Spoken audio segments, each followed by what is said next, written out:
home for the San Francisco 49ers. Touchdown!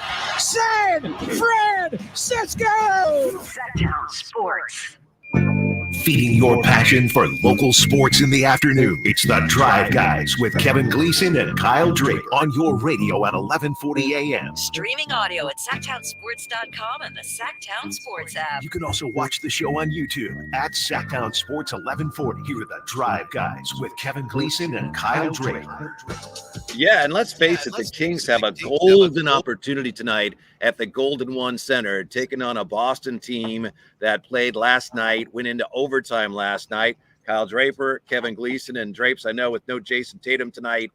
I guess you could suggest that perhaps the Kings might take the Celtics lightly. I can't imagine that. I cannot imagine that as a possibility. It's a bigger opportunity, perhaps a more promising opportunity than they thought they would have tonight, with Boston dragging in here a little bit and no Tatum. But I can't imagine the Kings are coming in tonight going, oh, yeah, but, well, we got this. No, I don't think that's in their makeup. I don't think so. I think they understand how big tonight's game is. Facing the second best team in the entire NBA.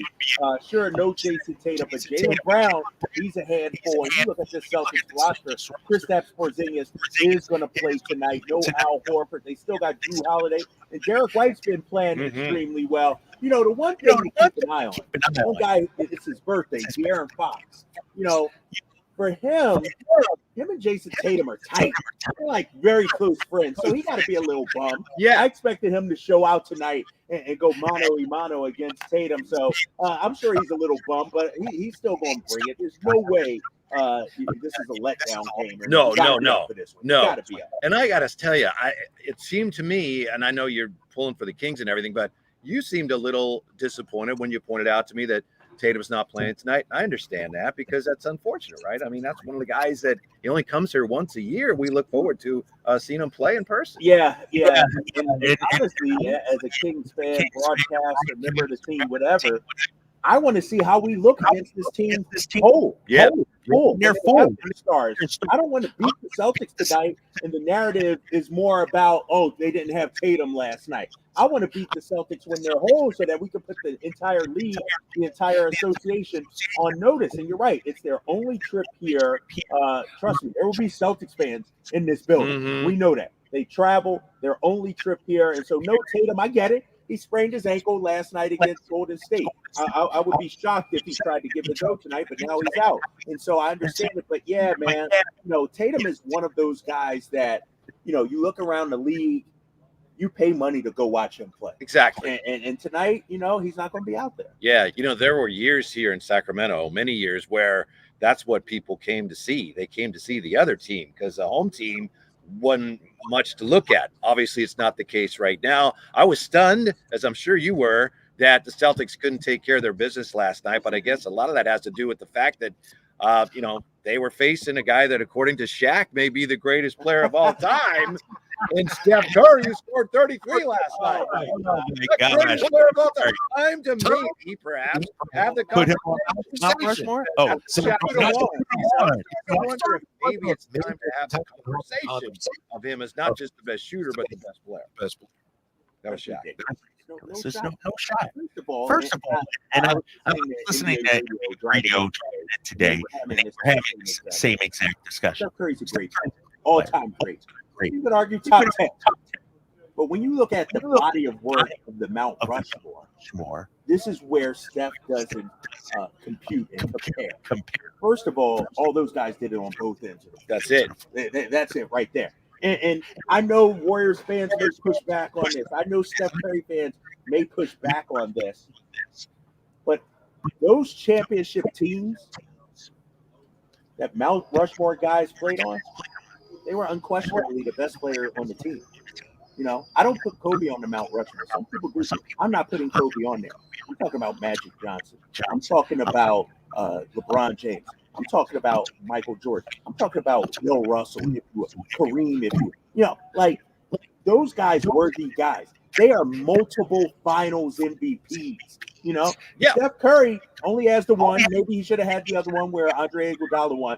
But Kevin Durant was the best player on those teams, two of those championship teams. And so as great as Steph is, you could say, all right, he's on the Mount Rushmore of greatest offensive players. If you want to have a conversation, I'll entertain that, but not the Mount Rushmore when it's all said and done and we unearth the time capsule of the NBA. Steph Curry ain't sitting next to Michael Jordan, LeBron James, and those guys I mentioned. To me, just the fact that you said he's maybe top 10, and I agree with you, that's incredibly significant, because a few years ago, people would have said, there's no way Steph Curry is one of the 10 best. And now we have to say, yeah, he very well may be. And that's great. But to say the best ever, I mean, and you pointed it out, for Steph Curry to be reasonably considered the best player of all time, he'd have to be far and away the greatest offensive player we've ever seen. I mean, not even close, because he's nowhere near the best player at the other end. Right. You compare him to some of the guys you mentioned. Right. So he'd have to be offensively like leaps and bounds better than guy. Anybody ever. And as great as he is, he's,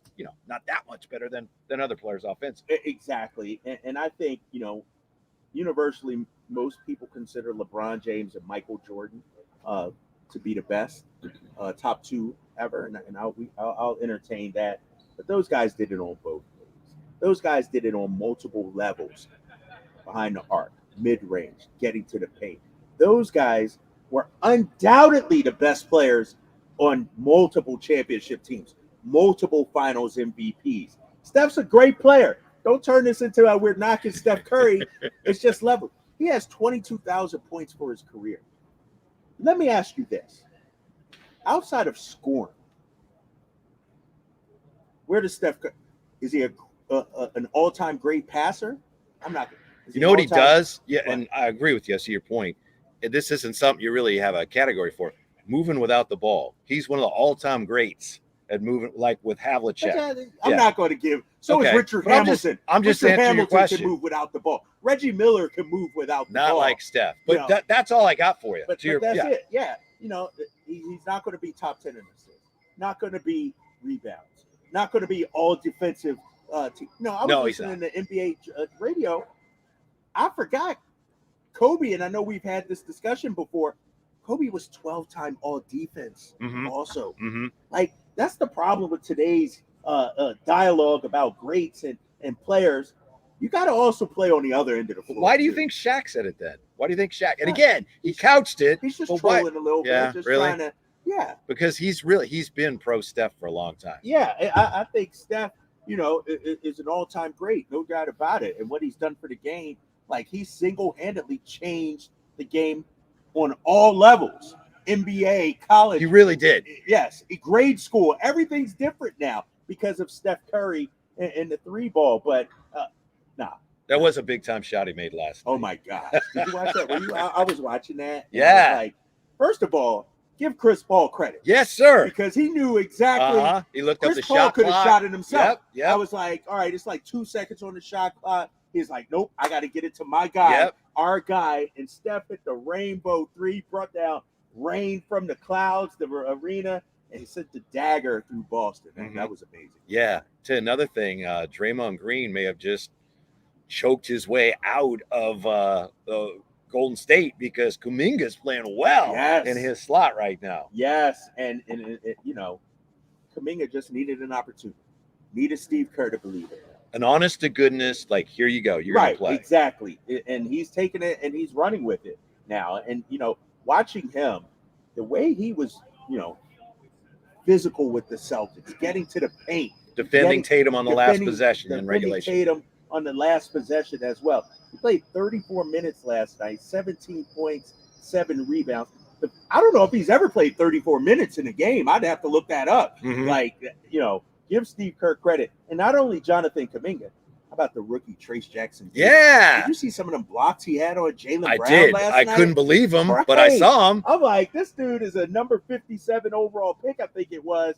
And look at him playing 28 minutes against the Celtics and actually helping them win. We're not big plus minus people, right? We're not in one game. No. Right. He was plus 25 last night. Think about that. Mm-hmm. Not saying he's that, plus 25 better than every, but in that game, ain't bad. When he was on the floor, he made it was some good things that happened. So these Celtics well, having covered them for many years.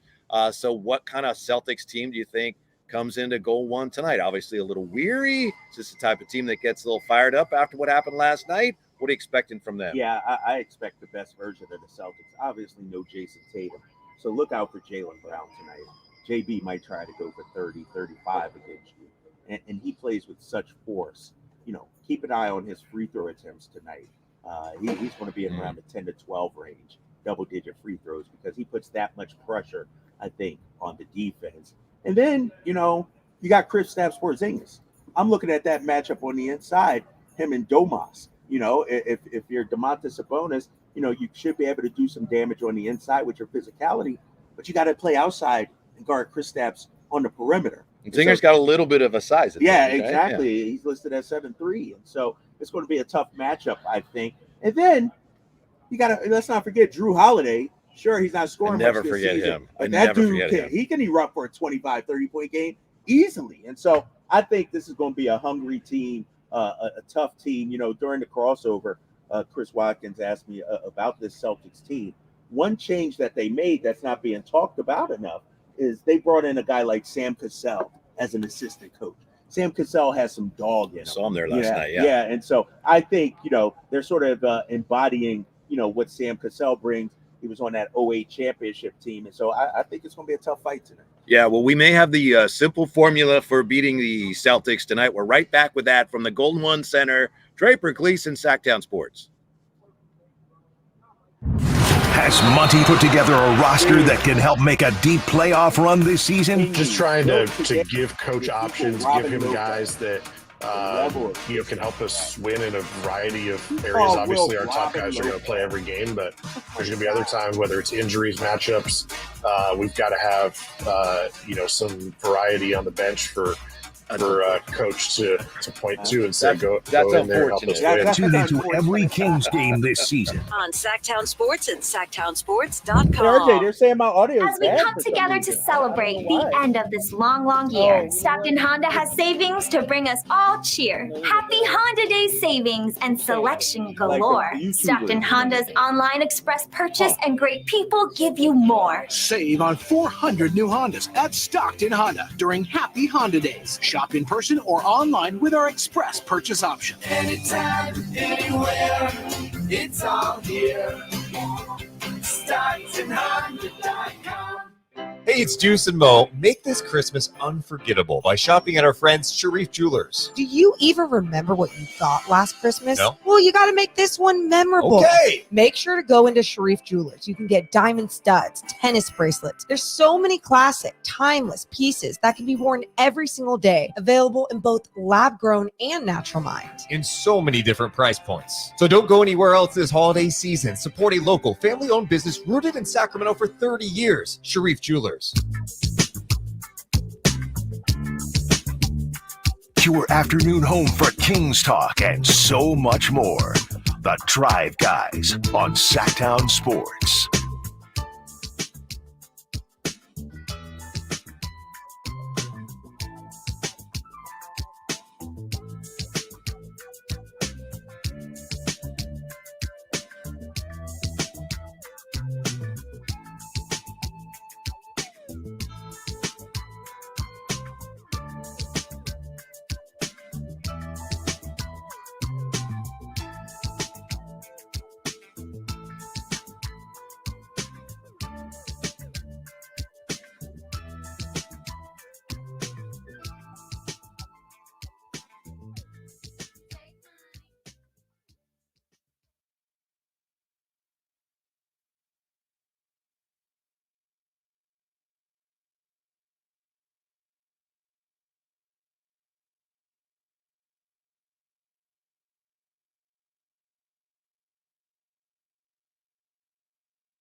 YouTube, but here, hopefully people on the radio can hear us right now. All right.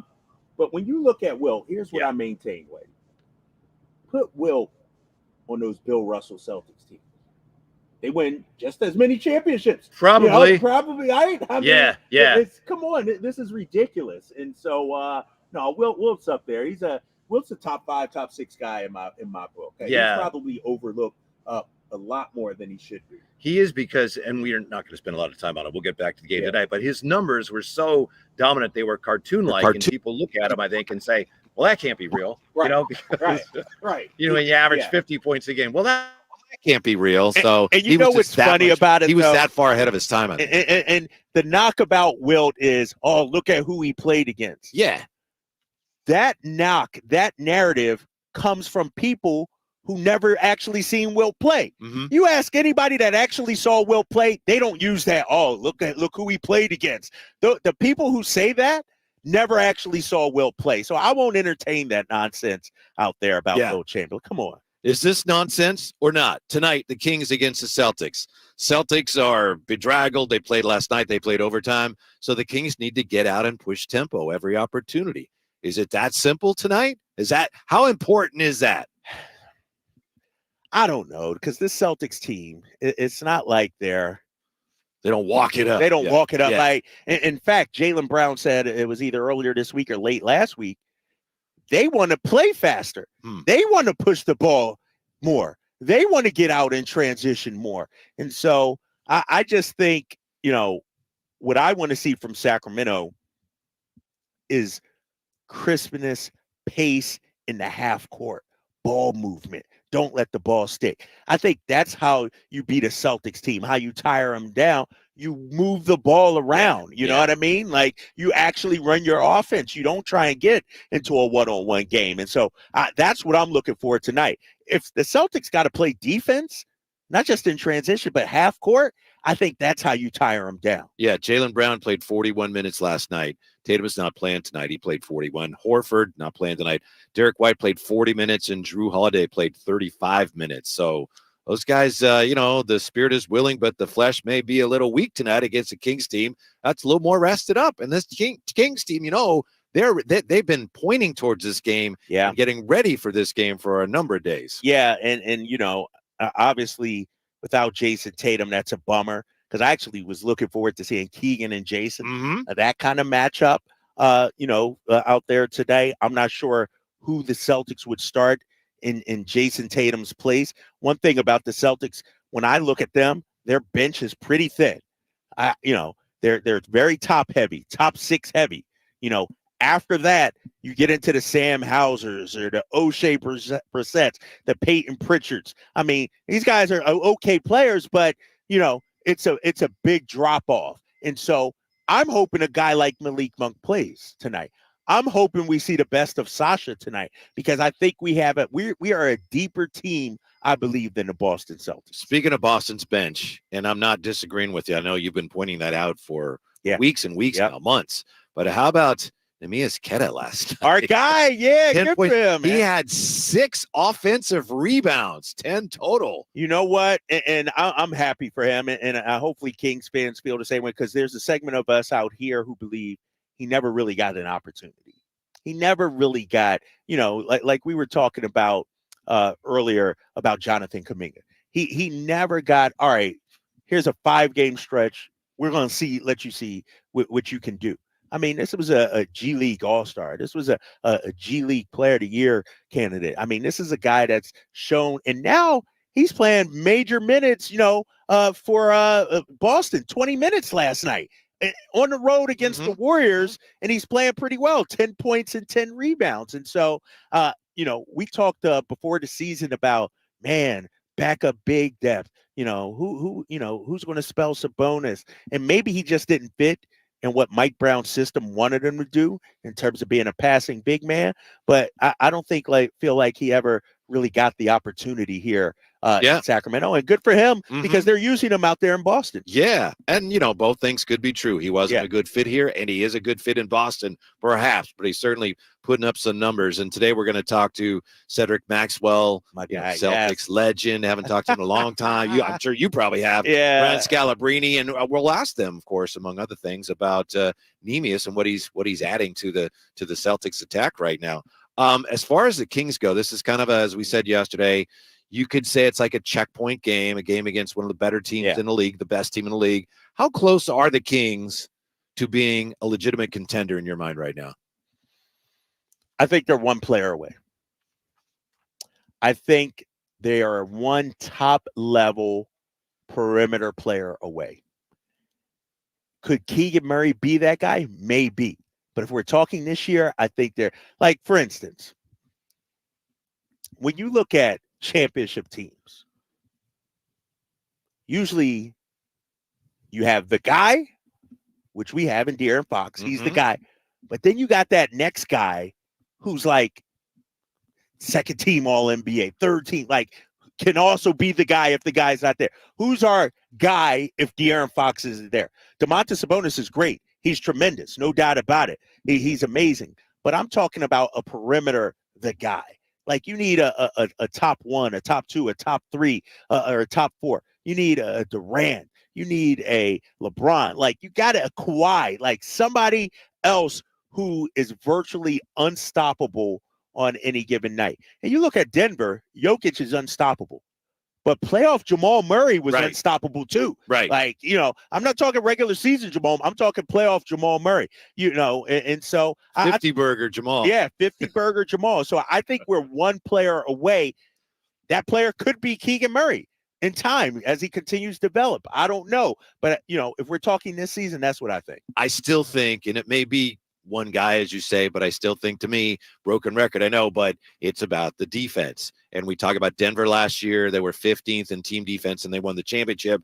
But I think they were only about the second team in 20 years that was outside of the top 10 and won. So it's still, you have to be better than the Kings are right now. And I think right now, last I saw, they were 19th. And again, this time of year, the numbers go up, they go down. But if you're talking about, and this is just us talking, but if you're talking about being a legitimate contender, the defense has to be much better and much more consistent. And it is better in stretches. And I think the starting unit defensively, they've been good. But to win a championship, to have a shot at a championship, I still think that's where they need to be better. And I agree with you. There's a chance that you get a guy, bring in another guy. He could really help you at that end, depending obviously on who it is. Yeah. And I use the example of Denver for a number of reasons, because last year they were a complete team.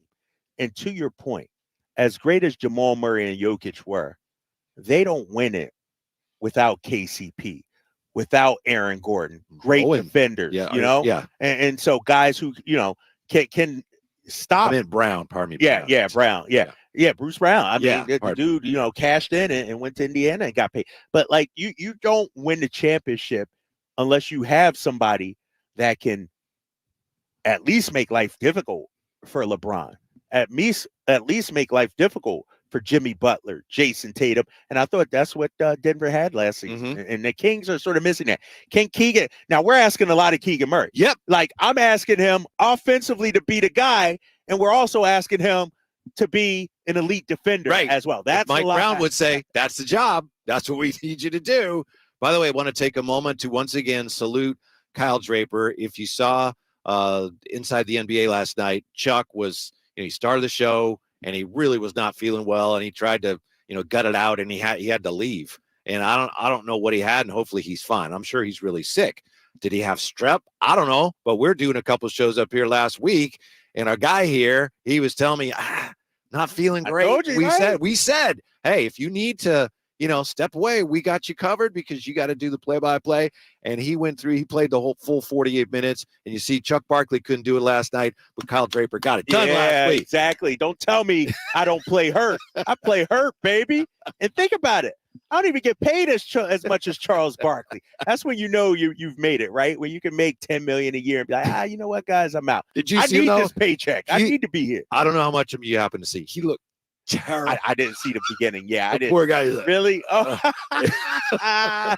Yeah, I think they had no choice. Even if he'd said, no, I'm good, I think they would have said, no, dude, we got to catch you. Right. You're out of here. You're out of here. Yeah. No, you know what? Something's going around. I feel like everybody's dealing with something. Even the Kings had some illness run through their locker room here recently. It's just that time, man. I'm just trying to get to the finish line known as Christmas. Give me the Christmas day, wrap all the gifts and everything, celebrate with the family. That's what I'm looking for. I'm looking for good health on that. I was waiting for you there. You didn't go there. I thought this was going to be a Jalen Hurts excuse parade. I thought you were going, everyone's sick. Jalen Hurts is sick, and I think that's so you didn't go there. So I'm gonna let my guys do the talking on the field. Once the playoffs come, the Eagles go through the NFC, run roughshod through it. then I'll do some talk. All right. But for right now, all right. I don't need to bring up Jalen. Save your boys till then. Yep. Yeah. Jaw drops 34 in his jaw-dropping return. That's next here with the Drive Guys on Sacktown Sports. The 49ers have secured their playoff berth, and now they chase the NFC's top seed. Purdy out of the shotgun, looks left, throws end zone. Caught! George Kittle in the back of the end zone. Touchdown! San Francisco! Check out all the 49ers games with Greg Papa and Tim Ryan. On your home for the playoff-bound 49ers. Sacktown Sports and SacktownSports.com. That's Mike saying good morning. It's the best he can do right now. Yeah, not a cloud in the sky. What Mike could use is a fresh start. And Irish Spring Body Wash. The fresh scent of Irish Spring and those sensational Irish Spring suds are just the reset Mike needs. Now he's ready to go to work. It's Sunday. Irish Spring. When the spring hits you, you're ready. Pick up Irish Spring at Walmart today. Dell's holiday event is one of their biggest sales of the year. Shop limited time deals on laptops like the stylish, innovative XPS 13, engineered to do it all on the Intel Evo platform. Plus, save big on ultra-sharp monitors and top brand accessories. It's the perfect time to upgrade any home, business, or gaming setup powered by Intel Core processors. Shop now at Dell.com/deals to take advantage of huge savings and free shipping on everything. Again, that's Dell.com/deals. Hey, I came as fast as I could. What's wrong? Everything's okay. I just need you to know I'm glowing up. You just texted SOS get here now. And I stand by that because I switched to Cricut and got the all-new Motorola Razr. I have entered my flip era and I am glowing up. I'm gonna go back home. I support that. Switch to Cricut and get the all-new Motorola Razr for $199.99. Smile, you're on Cricut. Must open a new line on a $60 a month voice plan. First month service charge and tax to its sale. Fees, terms, and restrictions apply. See cricketwireless.com for details. Get your retirement savings to play ball with your retirement plan. Call Cap Trust today at 916-924-7527 or log on to captrust.com. Amazon will be delivering packages to your house. Let Amazon deliver customers to your business. If that sounds good and you want more in 2024, simply text digital to 916-766-5105. Subcontractors, grow your business with more leads and leverage your marketing costs to receive over 10 times the value in advertising. Subcontractors United is offering 40 home services contractors to join our advertising co-op. For under $2,100 a month, you'll share in over $83,000 a month in advertising. That's $1 million a year in advertising for under $2,100 a month. There's only 3 subcontractors per category, not 3,000, so lead potential is unlimited. Google Subcontractors United for more information. Christmas is in the air at Hanley's Kia. The season of giving back is bringing you an unbeatable deal on all 2024 Kia models. Drive home in style without breaking the bank. Introducing Hanley's Kia incredible leasing option for just $199 a month. Picture yourself behind the wheel of a brand new 2024 Kia, loaded with the latest features and cutting-edge technology. Whether it's the sleek Niro Hybrid with 54 mpg, an EV6 with up to 310 miles, the versatile Sportage, or the family-friendly Telluride. At Hanley's Kia, you can also reserve your luxurious full-size EV9 with 3 rows that has the comfort of a stylish interior and the peace of mind that comes with driving a brand you can trust. Head over to Hanley's Kia, the season of giving back today, located in Davis. New 2024 Kia Niro Hybrid EX for $199 per month for 36 months after $7,999 customer cash due at signing plus $300 military customer rebate. 10,000 miles per year and 20 cents per mile after 30,000 miles based on sale price $30,545 and payment excludes taxes and DMV fees and any dealer fees. Vehicle ID number R5136138. Who has the largest selection of golf merchandise in Northern California? The Hagen Oaks Golf Super Shop. It's the go-to store for golf bags, apparel, equipment, lessons, club fittings, novelty items, and more. With their low price guarantee, complimentary gift boxes, and gift cards for your golfer, it's the Hagen Oaks Golf Super Shop. Add convenient online shopping and effortless after-Christmas return policy, and you'll see why the Hagen Oaks Golf Super Shop is the #1 choice for golfers everywhere. Fulton Avenue at the Cap City Freeway or online at hagenoaks.com. The Drive Guys, live and local. Every afternoon, Monday through Friday on Sacktown Sports. For some reason, the Wilt Chamberlain debate rages on the YouTube chat. We first started talking about Wilt because we were talking about what Shaq said about Steph last night. I'll just say this. it is interesting to me. Both those guys, Steph is a warrior. Wilt was a warrior at one time. Both of them changed the game offensively. Just totally changed the game, but in totally different ways. Right. Yeah. Steph was a perimeter guy, 3-point shooting he stretched the perimeter way out He here. stretched exactly. Now you got half-court shots, logo shots, and everything like that.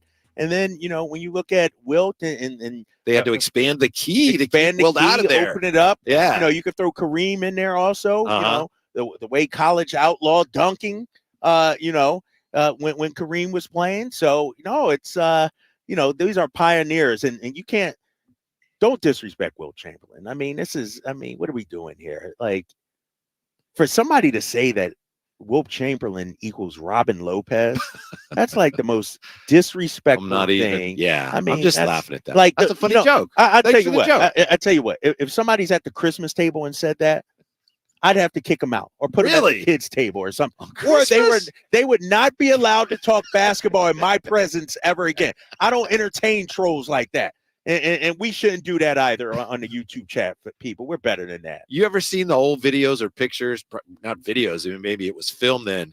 The key used to actually be shaped like a key. That's why it's called that. Yeah. And then they had to widen it because it's like, we got to get 13 out of there. He's killing everybody. Yeah, they widen the lane. Yeah. Like you said. And no, man, Will, and the thing that people don't understand, and you can argue about the competition he played with, whatever. But Wilt was an athlete.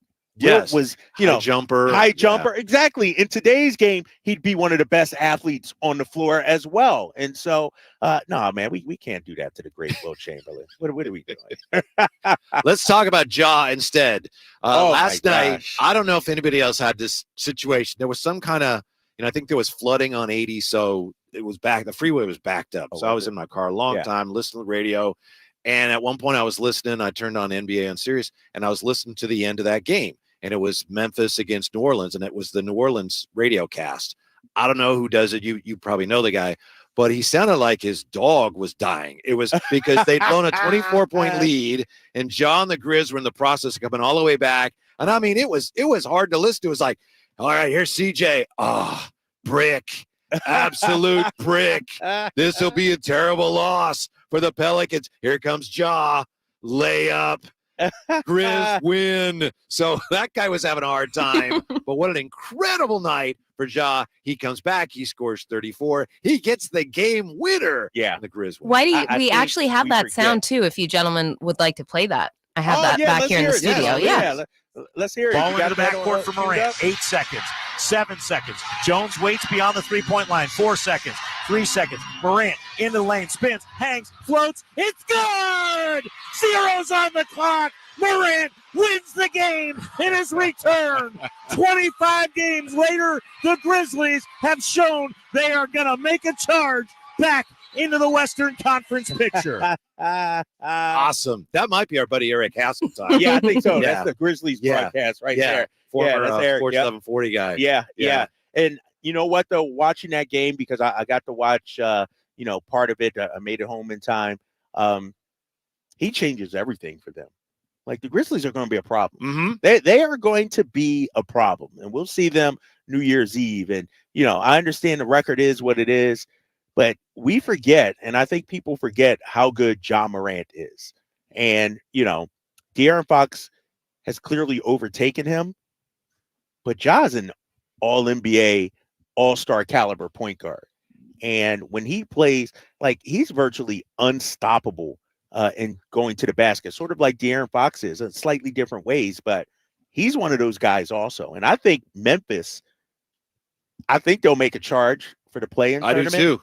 And they would be a team I would not want to face at the end of the season when they're healthy. I don't think I forgot how good he was, but in all honesty, I didn't think there's any way he was going to do that in his first game one. Back. Right. Yeah. And did you hear him after the game in the post-game interview? Like, he talked about the work he's been putting in, preparing for this moment. And, he was gassed out there at times, and they talked about it on the radio because I was hearing that also on the radio as I was driving. But to get 34, was it? I think it was. Yeah. And the game winner on the road.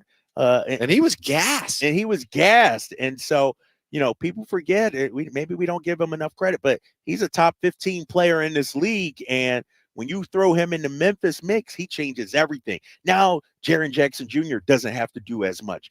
Desmond Bane doesn't have to do as much. Things just sort of fall back into place when your top guy is there. Yeah, and I think you touched on what for me is the key is that he does it just like Fox when everyone knows he's going to do it. Like the last possession, he said that he's going to give it to Desmond Bane, and Desmond Bane said, "Are you out of your mind? You get the ball here." And so they knew that. Defense knew that. And it's, as you said, they do it different ways. Fox will get to the bottom of the circle, then either he goes all the way in and floats it in, or he shoots that little jump shot. Ja just flies in the air, just takes off, and let's see what I got up here. He's fast, he's quick with the ball, and he has tremendous leaping ability too. Oh yeah, I mean, some of them baskets he had last night over Valanciunas, where it's like he's on a trampoline. Like his ability his bounce, his springs. I mean, he's fun to watch. I know he had the off the court stuff and everything, but he's one of those dudes you pay money to see. And I'm happy he's back because, Memphis now becomes watchable again. Yep. Like so far this season, they weren't watchable. 25 games in, they were reeling. But now that he's back, watch out for Memphis. He's one of those guys, too, that has that gift of being able to score even when he's coming down. Some guys go up and they shoot at the apex, or other guys, Jeremy Lin actually during Linsanity could do this. They'll go up and then so you think, oh, they're coming down, but that's when they're most dangerous. And as he's coming down, he has the ability to spin shots up there. But it's funny because I was talking to Fox last Thursday. I asked him after the game. Yeah. He had a big night against OKC, and he's a master. I don't think he gets credit enough for his ability to use the angles and the spin off the glass. Yep.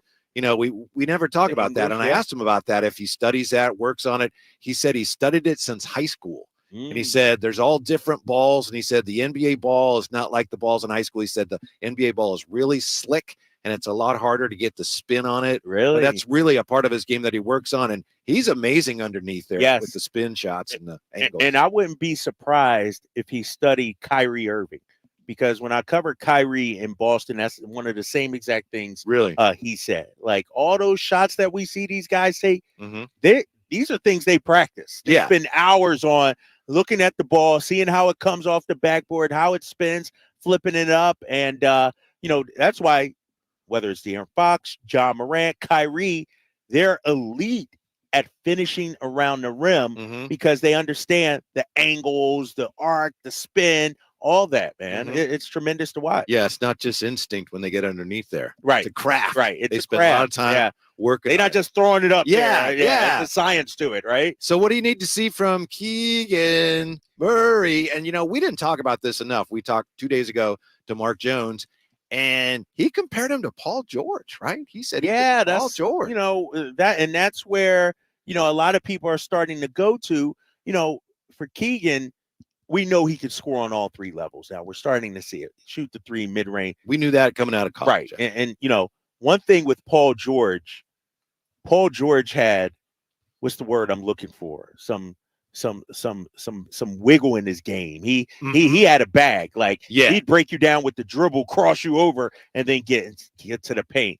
We haven't seen that yet from Keegan Murray. Keegan's a lot of straight line drives, a lot of catch and shoots.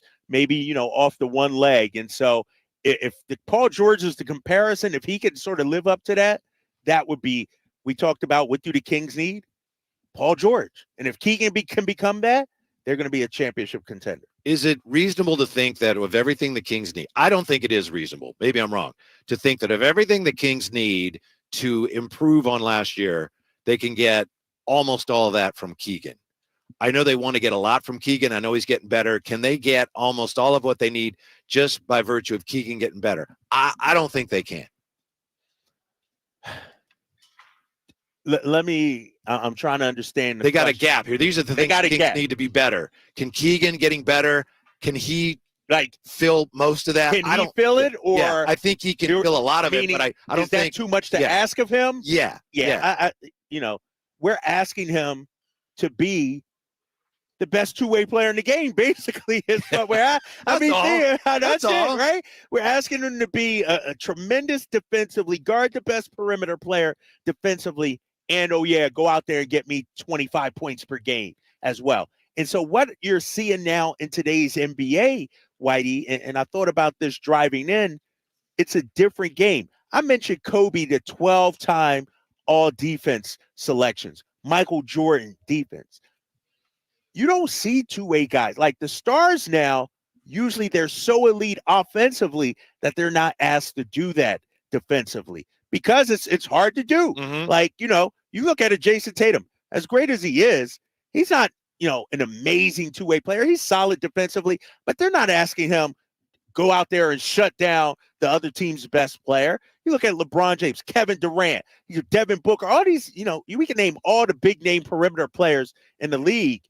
And those Dame Lillard, like those guys aren't being asked. Luka, they're not asking Luka also to lock down defensively. And so to your point, that may be too much to ask of Keegan Murray. Yeah, who's the best at that if he's healthy? It's probably Kawhi right now. Kawhi, Paul George, those two guys are like the blueprint for those. Yep. So as we get ready for the Kings and the Celtics tonight, the West does appear to be shifting a little bit. We mentioned Ja and the Grizz are back. And you know what? The Dubs ain't dead yet. We'll look at what they did to tonight's Kings opponent, the Celtics, when we come right back to the Golden One Center. Drive Guys on Sacktown Sports.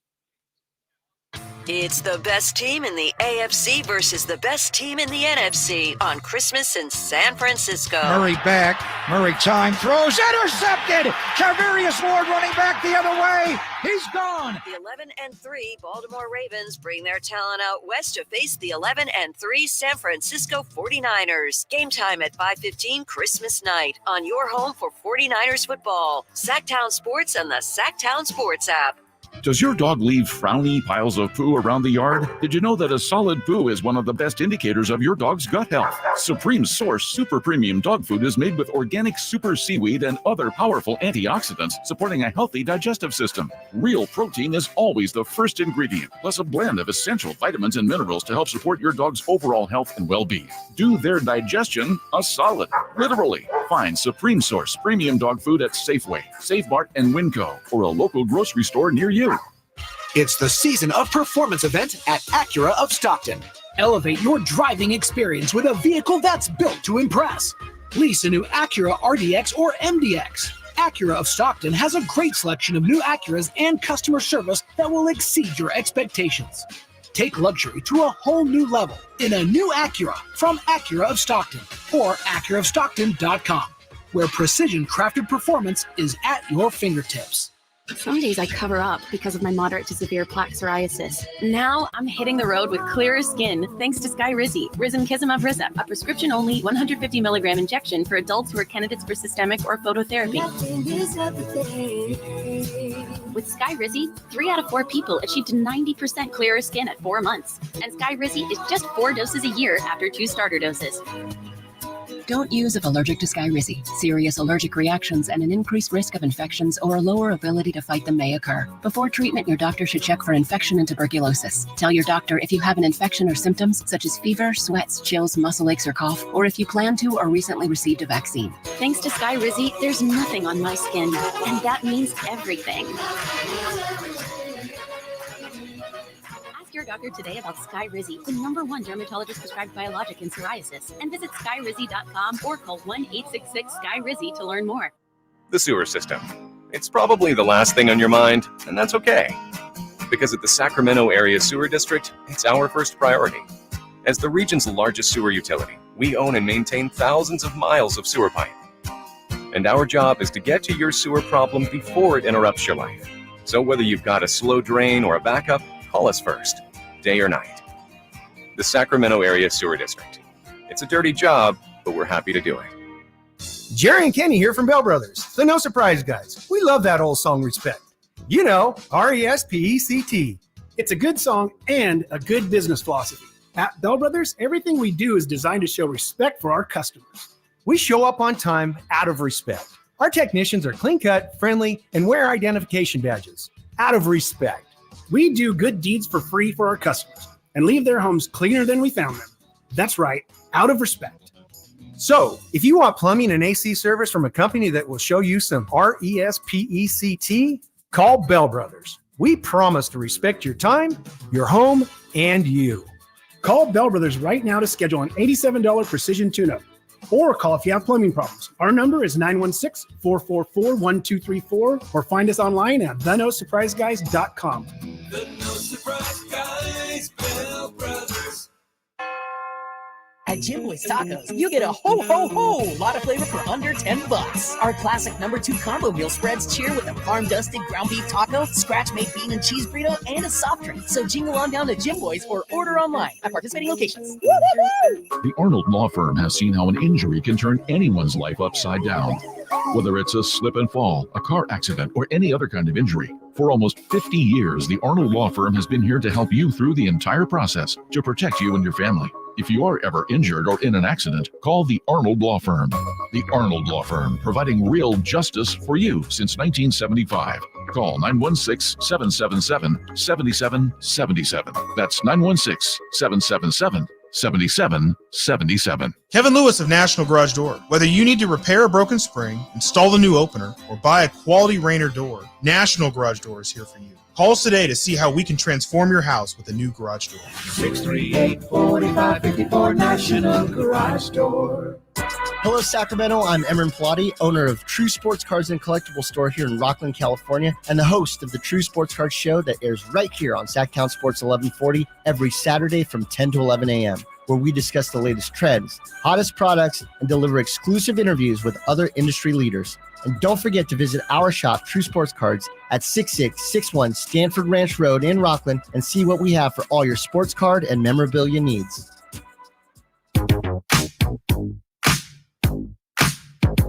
The Drive Guys powering your afternoons Monday through Friday on Sacktown Sports. And the loose ball deflected to Paul with 3 on the shot clock. Over to Curry, catch and shoot 3. Got it from the right sideline. 10.6 to go. Warriors lead 130-126. How did he do that? I don't know. How did he do that? He does it all the time, Tim Roy. Back here at the Golden One Center, it's the Drive Guys. Yeah, in his previous game, Steph's streak of games with at least one made 3 ended at 268. He bounced back last night, hit 6 threes in the win over the Celtics. A great game. He was 6 for 11, 33 points. And not that we want to spend a lot of time celebrating a Warrior victory, but Kyle, it seems to me that the West is maybe not going to be exactly what we thought. We mentioned the Grizzlies playing better, and the Warriors ain't done yet. The Dubs ain't dead yet. Really? Well, they've won, I think, 3 in a row now, and they're 13-14. They've got Washington and Portland coming up. They're not dead in the standings, but watching that game last night, for the most part, I thought, man, the Warriors are bad. Like, I thought the Celtics, I'm like, wow, the Celtics are good and the Warriors are bad. Celtics had that game under control, until Steph Curry's heroics, and they're going to go as far as Steph Curry can take them. And he's great. He's tremendous. But can he keep it up night in and night out? And so I'm not buying the Warriors just yet. I know it was a nice win. Clay's playing a little better as of late as well. But I was watching that game, and I thought, man, the Warriors are bad and the Celtics are good. That's what I came, actually watching it. And sure, they stole the win. They got the win. The Celtics there was that one possession. They took 3 threes. 2 of them were wide open Derek White threes, and they missed it. And so I don't know if the Warriors actually won that game or did the Celtics lose that game, because watching it, I thought the Celtics were in control for the most part. I did too. They didn't seal the deal, obviously, but one of the reasons I'd be concerned about the Warriors is Trace Jackson Davis. Yeah. The more he plays, the more it looks like, wow, they may have something. Kuminga's playing well. Wiggins is like, at this point, it's almost like, he's done. I don't know what's wrong with Wiggins. And Draymond, because that's Steve Kerr's way, is to ride the veterans. Ride the veterans. And now I think they're to the point where they may realize, no, we got better players. So when Draymond comes back, what do you do? Well, if they're playing like they're playing now, and Mingo on the outside looking in, is it Looney? Is it like, what do you go super small? They may look to move him based on what Anthony Slater told me. If they're really done with him, if they're really like, that's it, and they play better without him, then I don't imagine they're going to be real anxious to get back in that Draymond boat. I don't know about that, man. I just can't see it after everything they've been through. Now, first of all, By the way, Looney's another veteran who, again, it's like he gave him nothing last night. Yeah. The Warriors beat Brooklyn, Portland, and Boston. I'm not going to get too excited over that. First of all, Tatum sprained his ankle early in that game. Mm-hmm. Second of all, the Celtics dominated that game for the most part, and then Steph got hot and took over. Clay hit some big shots. I still think they're in deep trouble. And if I'm Steve Kerr, maybe it is Trayce Jackson-Davis. Maybe it is Jonathan Kuminga. But then you got to have a conversation with Draymond Green when he comes back. And who knows when he comes back? Is it going to be a 10-game suspension? Is it going to be a 15, 25? We don't know. What if it's 10? He's already served 1, 2, 3, 4 games, a suspension already. Mm-hmm. And so what if it's 10 and he comes back? What do you do if you're Steve Kerr? And so I just think, the heart of a champion, Steph Curry, willing them. But watching that game, I thought they were a bad team last night. I was ready to bury them. I thought they're finished. And then the last couple games, I'm not sure they are. Like I say, you're right. Last night, it looked like for most of the game, oh, well, they're just getting outclassed tonight. But they've got a little something that I didn't know they were going to have. So I'm keeping an eye on that. Yeah. The young players are playing really well, and they're giving them an energy that team hasn't had in a while. Another guy, and he drives me crazy. I don't know why, but Podziemski. I mean, he's another young player who plays like his hair's on fire, and he's been really effective for him. Yeah, so they have an infusion of youth that they've been looking for a couple years. Steve Kerr finally playing those guys, which is, what's so crazy about Brandon Podziemski? He led his conference in rebounding. When he was there. Yes, at the point guard spot. Wow, led the West Coast Conference in rebounding. Think about that. And so that's how at the point guard spot. Mm-hmm. And so that's how tenacious he is. Give them. You know what? They've hit on some of their back end players, like the 49ers. Like the 49ers. Yeah. Maybe not the lottery picks or anything like that, even though Kuminga's coming around now. Yes. But Trayce Jackson-Davis, he might be their Brock Purdy. Mm-hmm. At the end of the season, he could be in the starting lineup because, like we said, Looney hasn't been playing that great as of late. The block on Jaylen Brown at the rim, it's one of the best blocks I've seen in a long time because that was a dunk. Right. I was like, oh, yep. Wow. Yep. Yeah. And the fact that he challenged it and actually got it cleanly. Yes. And Jaylen Brown plays with force. Trayce Jackson-Davis, when you look at him, like if Rudy Gobert did it, if, old school Dikembe Mutombo, somebody like that, okay. But Trayce Jackson-Davis doesn't look the part of, this intimidating shot blocker, but he can get up. And he did it twice last night, Whitey. Mm-hmm. He blocked them in the first half and then in the second half late in the game. He was huge, I think. And I've always been a big fan of him. When he was at Indiana, I followed him. I used to work out there. And so I've always had an affinity for IU Hoosier basketball. And this dude, he was a Big Ten Player of the Year candidate. Sure. He's talented. And so that's a steal they got in him. Mm-hmm. Mm-hmm. By the way, since we've been talking about Wilt, did I read this or someone told me the story of Wilt on a similar situation? Somebody tried to challenge his dunk, and I think the guy ended up with like a broken wrist. Really? Yeah. Because it's Wilt Chamberlain. No, but sure it wasn't Robin Lopez that did that. Come on. Yeah. Yeah. Speaking of shooters, did you see what former King threw in 38 last night in the G League Winter Showcase? Yes. Yes, I did. Terrence Davis. And now there's some talk. Should we bring TD back? Can we get Terrence Davis? I always loved Terrence Davis. What he did in that Brooklyn game, single-handedly changing that game, and then they're off and running, and have the monster win. TD was great, I think, here in Sacramento, just in terms of having to deal with them, media and everything like that. He was a joy, a pleasure to have around. The problem with TD, the other end, defensively. There was plenty of T and not enough D. Right, not enough D. I like that. And so if Mike D'Antoni was the coach instead of Mike Brown, maybe he would have a spot. But that's not how Mike Brown rolls. Yeah. You got to be able to play on the other end too. Yeah. I remember, hanging out with Jerry Reynolds last year during the season, and after a game, and he'd say, I don't know why that guy's not playing more. Yeah. And he had 10 threes last night. But yeah, with Mike Brown, it had to be about he didn't have faith in him defensively. And then I think when he played him in the postseason against the Warriors, it was more a matter of, I got to find something. But it's like he didn't really want to, right? But speaking of that series against the Warriors, the defense was fine. He needed a spark offensively. Right. The team was, everybody was struggling shooting the ball. And it was, Terrence Davis was like, that emergency fire case, break in case of emergency. It was an emergency. We needed some offense. And so I would have liked to have seen him come back. I saw somebody, making a comparison. Oh, he would have been better than Chris Duarte. I'm not saying that. I'm a big Chris Duarte fan, and I still think he has a spot here, and we'll have some big minutes for this Kings team. But Terrence Davis, man, he's one of those guys that when he's on, like we saw last night in the G League game, legitimate big-time shooter. Like he can fill it up, and it's nice to have those guys on the back end of your roster. Yeah, speaking of shooters, I got to be careful tonight if you and Alan Stiles are in the same area here. Man, that's my Temple guy, Philly guy. I know, but you guys going at it today on Kevin Herter. Man, some of his takes, it's like, where Alan Stiles lost me, and he's my guy. When he came out with that beam stuff, I was like, you know what?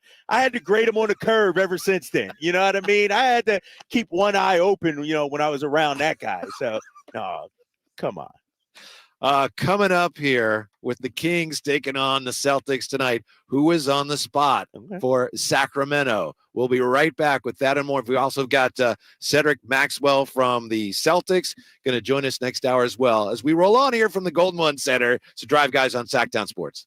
It's the best team in the AFC versus the best team in the NFC on Christmas in San Francisco. Murray back. Murray time throws. Intercepted. Charvarius Ward running back the other way. He's gone. The 11-3 Baltimore Ravens bring their talent out west to face the 11-3 San Francisco 49ers. Game time at 5:15 Christmas night on your home for 49ers football. Sacktown Sports and the Sacktown Sports app. Every 40 seconds, a child is reported missing. That's 2,000 children every single day. It's a heart-wrenching reality that we can no longer ignore.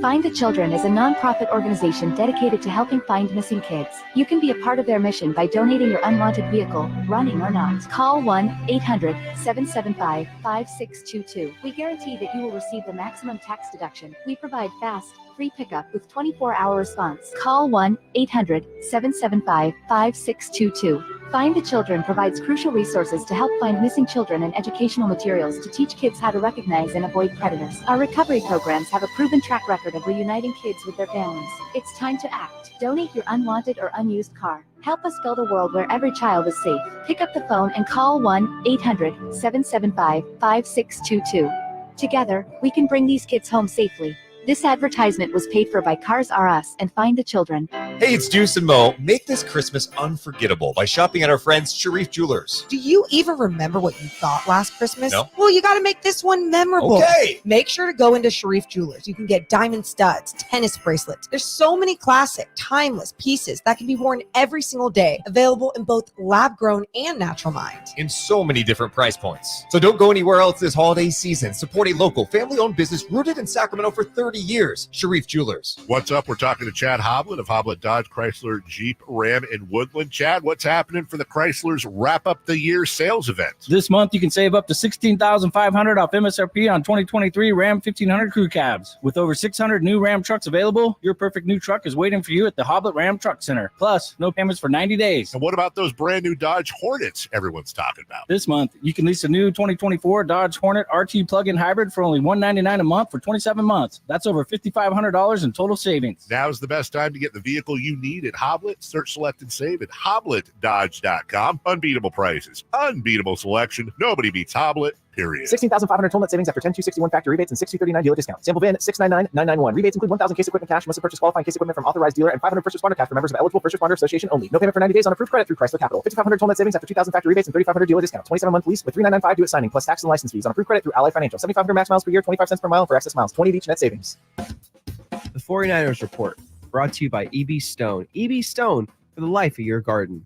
The 49ers keep on winning this holiday season, sporting a 5-game win streak since the bye week. San Francisco took care of Seattle in Week 14, 28-16. Quarterback Brock Purdy had a career high in passing yards last Sunday, throwing for 368 yards. The Red and Gold are now the first team in the NFL to clinch a playoff spot this season, currently holding the number 1 seed in the NFL.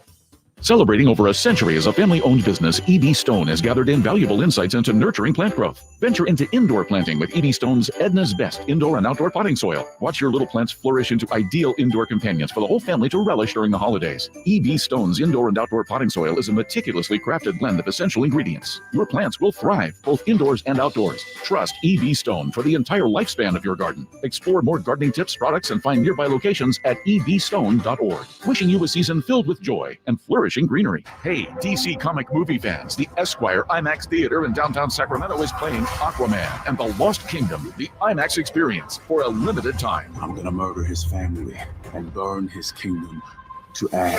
Get away from my son! Experience this year's superhero film of the year on the Esquire IMAX 6-story screen. Getting tickets is easy. Visit IMAX.com/Sacramento for showtimes and reserved seating. And don't miss Aquaman and the Lost Kingdom at the Esquire IMAX Theater this week. Guys, want to lose weight, improve your performance, and increase your drive? Revive Men's Health can help you make it happen with our new cutting-edge weight loss medications like your favorite athletes and celebrities use. They're affordable and available now. And since your testosterone level has a direct impact on your weight and fitness, get a free T-check and free exam. Book your appointment today at Revive Sacramento. We know we can help you. Call 916-277-8599. That's 916-277-8599. Or visit ReviveMen'sHealth.com. KHTKAM Sacramento, KYMX HD2 Sacramento. From the Power Business Technology Toshiba Studios, your home for the Oakland A's every weekend. And it's swung on line to left center, base hit, and the A's have won it on a walk-off line drive, base hit to left center. Sacktown Sports. Your afternoon home for Kings talk and so much more. The Drive Guys on Sacktown Sports. Getting ready for the Celtics to invade the Golden One Center here. Kevin Gleason, Kyle Draper, and we're going to have Cedric Maxwell, all-time Celtic great, currently a Celtic broadcaster. He's going to join us in about 15 minutes. By the way, all guests are brought to you by the Folsom Lake Honda Hotline. Folsom Lake Honda, your one-stop Honda shop. Before we get back to the Celtics, we know that after the last game, the Kings win over Washington Drapes. We know that De'Aaron Fox said, hey, people don't give Domas enough credit. And I know you found today on Twitter, interesting take from an NBA player, somebody from another team giving Domas an awful lot of credit today, right? Naz Reid.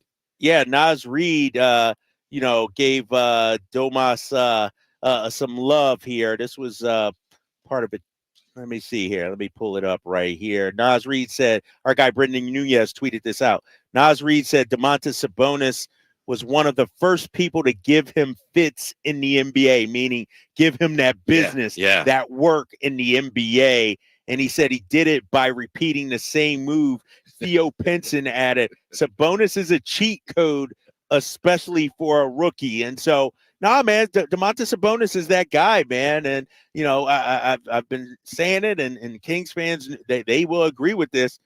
The trade to acquire Domantas Sabonis set this franchise on the course that it is today. Without that trade, we're not sitting here talking about a playoff berth. We're not sitting here having discussions about being a championship contender. Think about this. Without that Domantas Sabonis trade, we're talking about who should we pick in the lottery this year? We're talking about if everything breaks right, maybe we're in the play. Maybe we could get 40 wins. Yeah, you know? Maybe we'd be at 10th and we're playing, for the play-in spot. Yes, exactly. And so this will be a big-time matchup for Domas. One thing we've been seeing from him lately is quick starts. Like he's imposing his will right off the jump. You got Kristaps Porzingis tonight. Staps is a big-time shot blocker. He can block some shots, but I don't know if he's a great on-ball one-on-one defender, and so I want to see Sabonis go at him tonight. Yeah, Katie made a really good point a couple of games ago. She said Domas going against a shot blocker. She says the way you neutralize a shot blocker, a lot of fakes, and Domas is a master. He's of those, a king of fakes, right? He'll give you just when you think you've seen all he's got, he'll give you 3 more. Even when he doesn't have to, right? Yeah, right. Like, dude, you're pump faking Chris Paul. Just go up, just go up and dunk on him. But no, it's he's been on a tear as of late, man, and I'm looking for a big game from him tonight. This is an interesting matchup, and I can't wait to have Cedric Cornbread Maxwell on with us because even without Jason Tatum, this Celtics team, for the most part, they know who they are. They're top 6 in offense, top 6 in defense. They're long, they're athletic.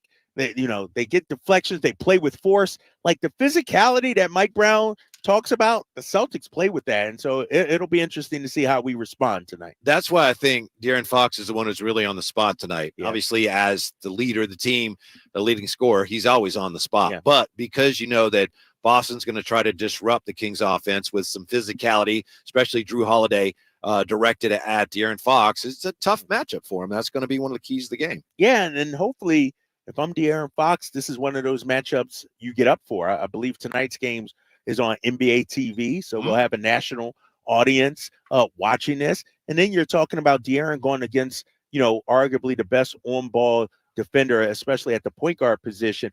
And Derek White's no slouch either defensively. And so, I could argue this is probably the most difficult backcourt we'll face in terms of the way they play defense. And so I think it'll be a challenge tonight for Foxy. I got to give Derek White just a ton of respect because we know last year he had the wild flowing mane, right? And then he decided, I guess he was a little thin up there and he was covering up for it. I don't know, but now he just slick Watts look and it's like, hey, it's a good look. Good for you. Yeah, and I'm thinking about doing that. I got a little thinning on the top here. Fortunately, I'm 6'1" and change, so a lot of people are below me. They can't see from the top angle, but I'm like, man, I might have to embrace my inner Derek White and just but he just get rid of it. One extreme or the other with him, right?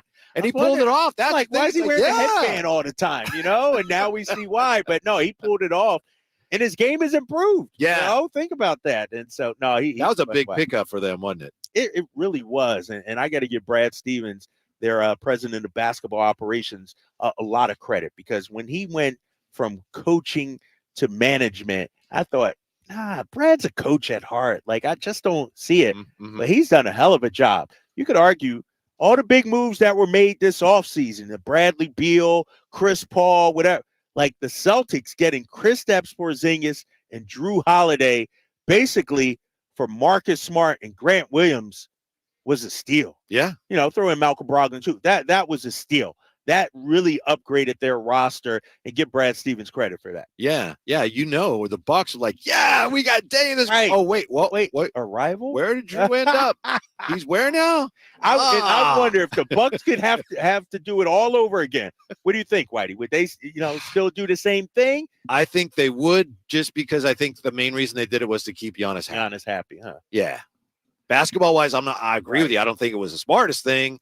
And by the way, congratulations, because Dame became, the 51st player to score 21,000, something like that. Is that what it is? Yeah, he had like 40 last night. Yeah. Right? Yeah, he went off last night, and he's playing extremely well. And Giannis had a triple-double last night with only, 11 points, 12 points, something crazy Better like give him that. the ball. Right. If he wants the ball, just get him the ball. Double, give him the ball. Oh, man. What do we need from Keegan Murray tonight? That's a great question. We need about 20 points, right? Yeah. Sorry. That's the way it is. That's the standard now, right? Yes. I mean, let's take the kid gloves off, Kings fans, and this so frustrated me 2 weeks ago, when we were having this discussion about Keegan Murray, and people lit me up on social media and the YouTube.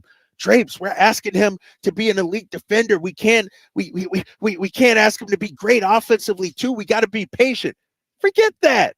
Mike Brown's not being patient with this guy. Why should I be patient with Keegan Murray? He shouldn't be patient. He knows he's capable of doing it. We're seeing it over these last 3 or 4 games. And so, now you're taking on a Boston team with the Jaylen Brown out there, Kristaps Porzingis, a very good defensive team. I wish Tatum was playing because we talk about litmus test. This is a litmus test tonight for Keegan Murray. It's okay to do it against Utah. You can get 47 against Utah. You can get 25 against Washington. But now you're talking about one of the top 2 or 3 teams in the entire association, Keegan Murray. You got to show up tonight. Keegan deserves vast majority of the credit for this, but you do have to give the Kings credit for the way they've handled him to this point. We've talked about the importance of player development. And you're right. I mean, they've been patient at the same time, constantly pushing Keegan. It's great. We need more. We need more. You need to be more selfish. You need to take more shots.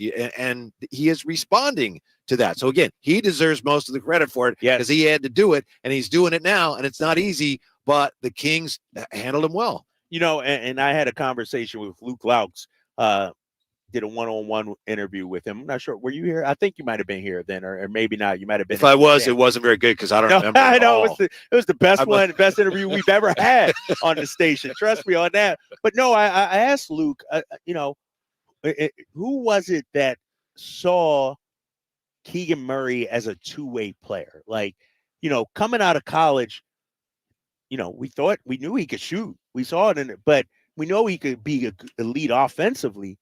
But who saw the vision of him being a great defensive player? And he gave a lot of credit to Mike Brown. He said, Mike's the one that's pushing him. Mike's the one that saw that in him. Mm-hmm. And, one thing we see in the NBA, and I'll applaud Mike Brown for this, a lot of times when rookies come in, you don't hear of coaches challenging them defensively.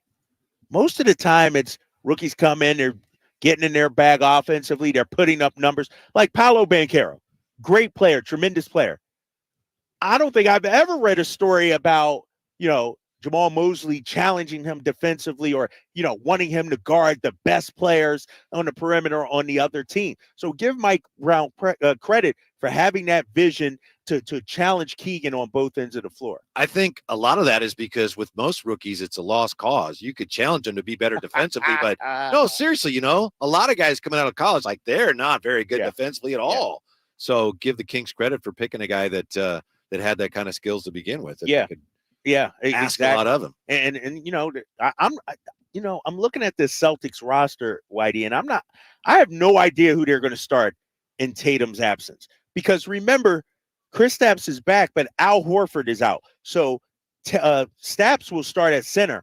I don't know who their starting four is going to be tonight. I'm looking at this roster, and like I said, their bench is pretty thin. Maybe it's a Sam Hauser, maybe it's an O'Shea Brissett. I don't know. So Keegan should have an advantage, I think, out there tonight when they face these Celtics. Maybe we'll find out from Cedric Maxwell. He joins us when we come back. Maybe we'll find out from Cedric why Kyle Draper is in such hot water with Boston Celtic fans today, too. Yeah, hopefully he knows. I'm always in hot water with them, man. That more when we come back to the Golden One Center Drive, guys, on Sacktown Sports. Will Kyle Shanahan and the 49ers brass go all the way this season? Could the Niners win their first Super Bowl since 1995? Join us throughout the season to hear all the games and all the analysis on Sacktown Sports at sacktownsports.com. Patrick was way behind on his IRS taxes. I was in way over my head. The total amount ended up being somewhere just over $30,000. $30,000.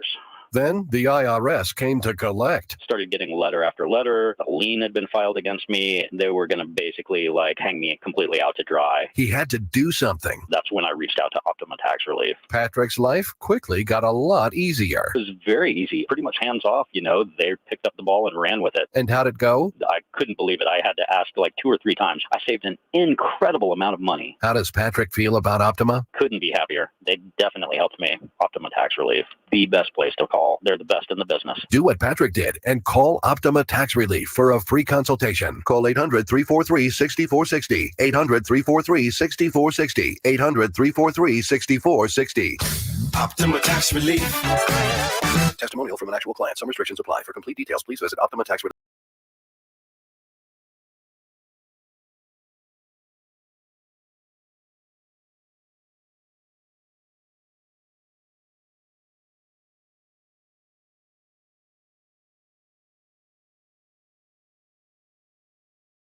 Our next guest here is a Celtics legend, 11-year NBA vet, 2-time champion with the Celtics. He's a Celtics radio analyst. If you're a longtime listener to the station, you may know him as the former president of the Beno Udrih fan club. The great Cedric Maxwell joining us on Sacktown Sports. Whitey Gleason, Kyle Draper, how are you, sir? Keegan Murray. You ready for that, Max? You might hear that 10 or 15 times tonight. You ready for that? Yeah. Everybody's ready for it tonight, Cal. Brother Draper. I'm looking forward to a good game. Obviously, Celtics, a little tired after last night's game, but, that's what the NBA is about. Coming in here and playing with a big-time team and I happen to really love your Sacramento Kings this year. Really love them with their speed and their pace and the way they play. What about the way they play do you especially like, Cedric? The way they push the ball, the tempo. The game has changed. From the time I played, it was slowing it down, getting into the post. Now the ball is whipped around, and when you have a super guard, bring the ball up, attacking the rim, like Fox is able to do. I like the combinations they have. But then again, I like the Celtics a little bit more, especially if Porzingis is playing tonight. Yeah, Max, it looks like he is playing. No Jason Tatum. I'm looking at this roster, and I'm trying to figure out, all right, no Tatum, no Al Horford tonight. Who's Joe Mazzulla going to turn to at that 4 spot? I think when I look at this Celtics roster, it's tremendously top-heavy. How would you assess their bench, and who needs to step up in Tatum's absence tonight? Well, I think they've had a couple people that have played. Kristaps played pretty well. He started off the game well the other day, and Joe did not go back to him because Brown was playing really well. I think that you look at the way Pritchard has been playing. He's been knocking down shots. Sam House has been really good until last night. Sam House was 0 for 6 from the three-point line. But Sam House has been one of the best three-point shooters around. So it's just a combination of things. And Derek White has been really good. And I like the matchup, especially when you have Drew Holiday over there on the other side going up against, the guard play that I think is so good for Sacramento. Cedric Maxwell with us here on Sacktown Sports. And speaking of Drew and Porzingis, two big-time stars, they come in and join a Celtics team that already had established stars, and sometimes that takes a while to sort out. How have the Celtics been able to work those two guys in so seamlessly, so quickly? Well, I think the reason why, especially when I look at Porzingis has always been, he's been the number 1 option, the number 2 option, when he's in Dallas. But here, he can be the 3rd or 4th option. So he's able to ease himself into this situation. Drew Holiday does not need the ball to be effective. He's one of the top defenders. And, I think that Brad Stevens, who is buying all the lunch now and buying all the meats and cookies, he did a great job of understanding what this team was about. I'm a huge Marcus Smart fan, one of my favorite players ever to play the Celtics. So I wasn't too happy. We lost a dog, but then you get back a dog just as good in Drew Holiday and able to control the initial point of attack. 1981 NBA Finals MVP Cedric Cornbread Maxwell joining the drive. I got to put some respect on your name, Max. There you go. It's all day. I tried to say that. I was speaking one time, and we were going back and forth. That's when you got Draymond Green and I kind of went back and forth because he was, hitting people and all that. And I said he's been knocked out, and he took offense to it and came at me. And we talked it over. But I was on the radio one time. And I told him I was on TV with Isaiah before the game. I said, Isaiah, let me explain something to you. There's only been 36 people who have ever been Finals MVPs. And damn it, I'm one of them. And Isaiah reached over to me and said,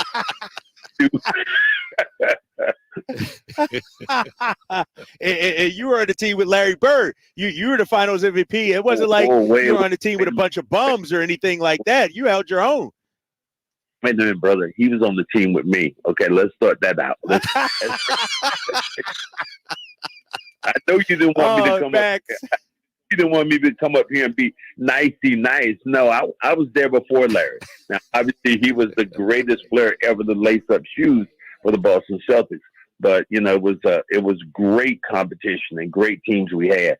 Everybody wants me to tell a Larry Bird story. My favorite one was Larry Bird. I was on the court with the great Pete Maravich at the time. He came to us late in his career. So Pete Maravich passed the ball to Larry, and Pete's man went down to double team Larry. And then Larry puts up a hard shot, misses it.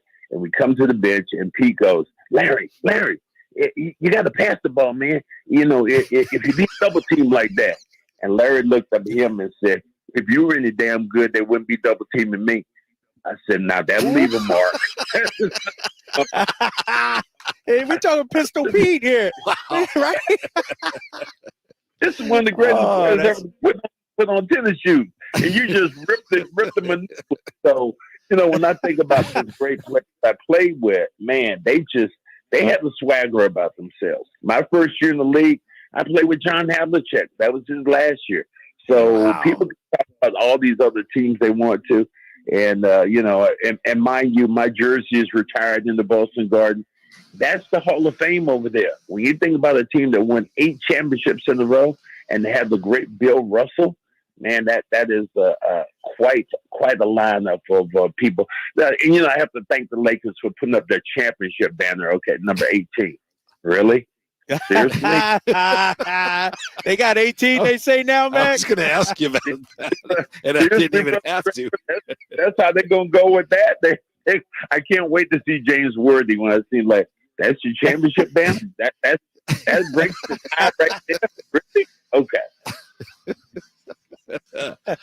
Cedric, want to ask you about a former King who's doing some nice things for you guys, Neemias Queta. How much has he helped? Because he didn't really get a chance here, and I know he had a good game last night. Looks like he's really helping you guys out. Yeah, he's been forced to play a little bit more in the lineup because the Celtics have had some injuries with their bigs. Queta's been blocking shots. I was impressed. Some of the things he's done. He's really raw. He's very, very raw with his ability to block shots. The thing he's going to have to do, which is something that the Kings probably would do tonight, is he'll get in a pick and roll situation and he'll stand off of a guard. And that guard's wide behind the 3-point line. He's going to have to understand how to get out on those guards and at least try to contest them and not allow them to shoot threes. But other than that, he's had a pretty good role here in the last couple of weeks. My guy, Cedric Maxwell. Max, when you look at the Celtics, undefeated at home, they're perfect, but 6-6 on the road. Is that anything to be concerned about? What's happening with this team on the road, do you think? Well, I think if you look at a lot of the games they played, Cal, on the road, they've been close games.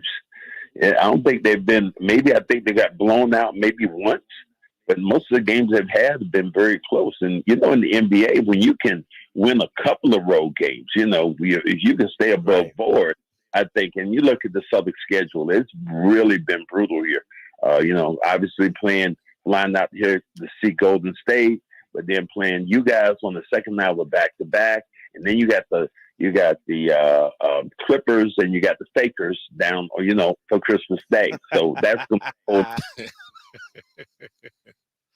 Oh, I'm sorry. I didn't mean to say that out loud. I heard you. Don't let me get James Worthy on line 1 on you, Max. You know that. Scared about what? Who scared about what? Who you talking about? Little Game James? When I played, that's who he was. Little Game James.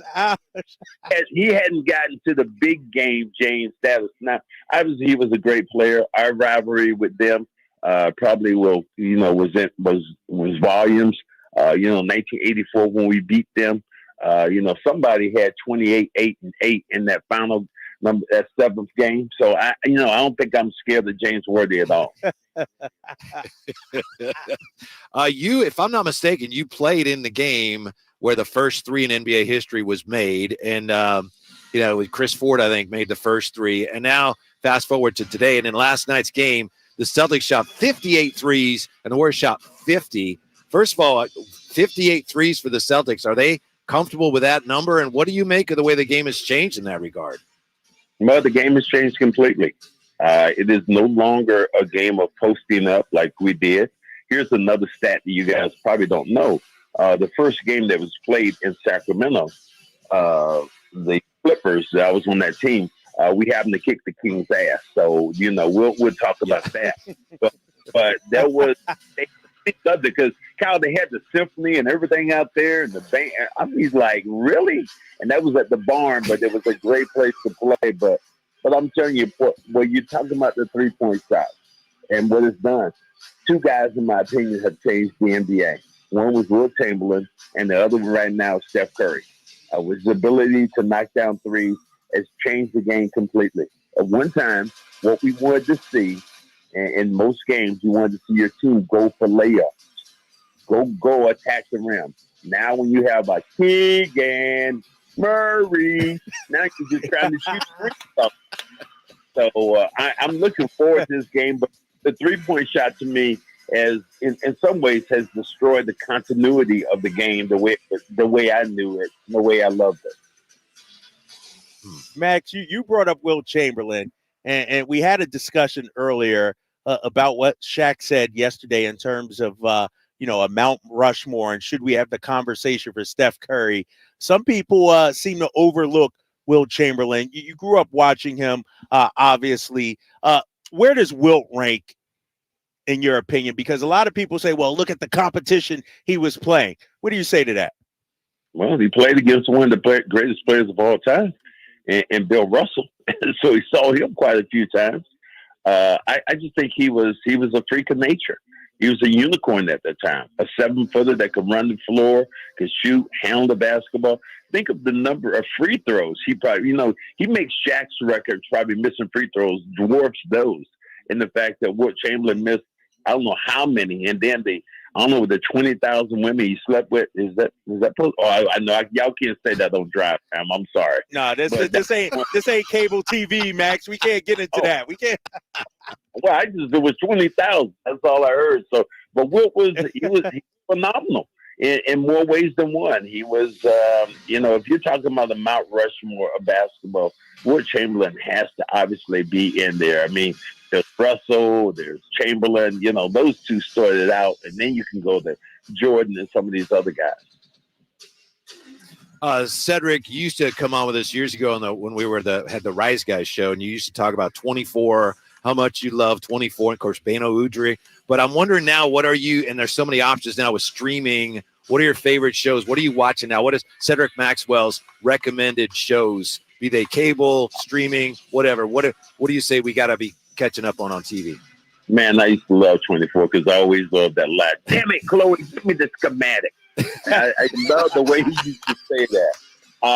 Let me see, my favorite show in the last couple of years has been The Blacklist. That show will probably be absolutely my favorite. When he came on the scene and did what he did, and some of the things he did, man, that was a fantastic show. And matter of fact, where is Bino Udry right now? Is he around anymore? I think he's an assistant somewhere. I think he's an assistant, like a G League assistant with the Pistons. I'd have to double check, but I believe that's what he's doing right now.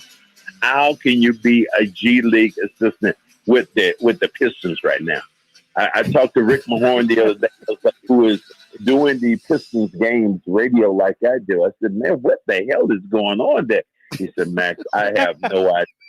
And the thing about it, nobody wants to lose to that team. I think the Celtics have them on the 29th of December coming back home. So, nobody wants to help them get off the snide. So I'm looking forward to that game.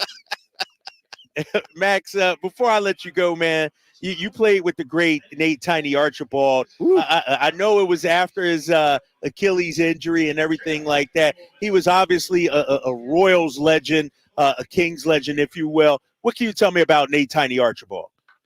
Nate was unbelievable, man. Foot speed. One of the few guys I think led the league in scoring and assists. Came to us from Buffalo after a second Achilles tear, and then fought his way back. I saw him go up to Nate went up to maybe around about 200 pounds. And I saw him every day work, have on the sweatsuit, dripping, all this stuff, and got himself down to about 160 again and became yet a force again of nature with his foot speed and his competitive ability. I've always loved this whole thing about the Kings. I love them in Kansas City, and I happen to love them even more right now while they're in Sacramento, considering I played the first game in Arco. Yeah. Ced, we appreciate your time very, very much. Hopefully we can catch up tonight. Thanks. Enjoy the game tonight. We hope to talk to you again very soon. Don't worry. Brother Draper's done fired me up, so it's on and popping right now. I'll see him tonight. Hey, you didn't respond to my text I sent you. You didn't respond to the one where I said I'm ready to talk some smack. My Kings will be ready. You didn't respond to that one. Because I do it live, my brother. I do it live. Right? That's why I saved all of it for your show today. That's why you have me on. I don't get the big bucks, but that's why you have me on when I'm out here. Appreciate you, man. I'll see you in a little bit. Thank you. All right. Holla. Absolute legend, Cedric Maxwell. We're going to take a timeout. When we come back, and Cedric, I was going to ask him about it. I didn't have to ask him. He mentioned it. Shaq is not a fan of the Lakers in-season tournament banner. When we come back to the Gold One Center, Sacktown Sports. Trying to find out where to catch your favorite team's games? Are you a fan of the Kings, Niners, and the NFL? Well, Sacktown Sports has you covered. San Francisco!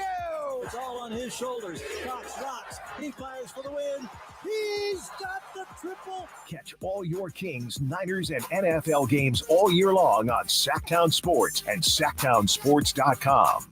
Folsom Lake Ford has trucks. The F-150s are here. Explorers, Expeditions, and a huge selection of Broncos and Bronco Sports. They're in stock now at Folsom Lake Ford. Shop Folsom Lake Ford, your truck headquarters, right here in Sacramento for your favorite Ford models at good, fair prices. Short on cash? Buy any new Ford with zero down. Save big with low interest finance rates. Plus, Folsom Lake Ford is paying top dollar for all trades. We want your vehicle regardless of mileage or condition. This could be the best time to buy a new Ford. Check out the huge inventory online at FolsomLakeFord.com or stop by the dealership and see the most recent arrivals. Looking for something special? Give them a call and tell them Doug Christie sent you. Folsom Lake Ford in the Folsom Auto Mall, your trusted dealer, my trusted dealer for over 30 years. FolsomLakeFord.com. 0 down with approved credit.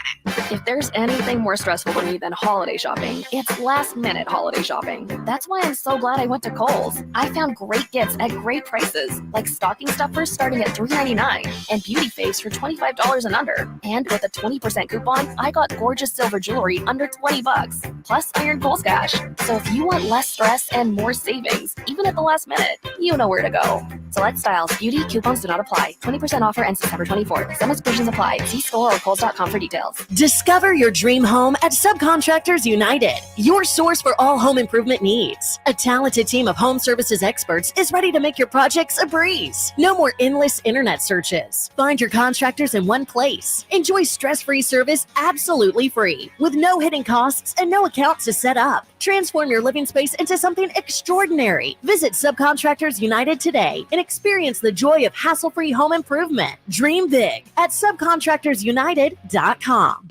Who has the largest selection of golf merchandise in Northern California? The Hagen Oaks Golf Super Shop. It's the go-to store for golf bags, apparel, equipment, lessons, club fittings, novelty items, and more. With their low price guarantee, complimentary gift boxes, and gift cards for your golfer, it's the Hagen Oaks Golf Super Shop. Add convenient online shopping and effortless after-Christmas return policy, and you'll see why the Hagen Oaks Golf Super Shop is the #1 choice for golfers everywhere. Fulton Avenue at the Cap City Freeway or online at hagenoaks.com.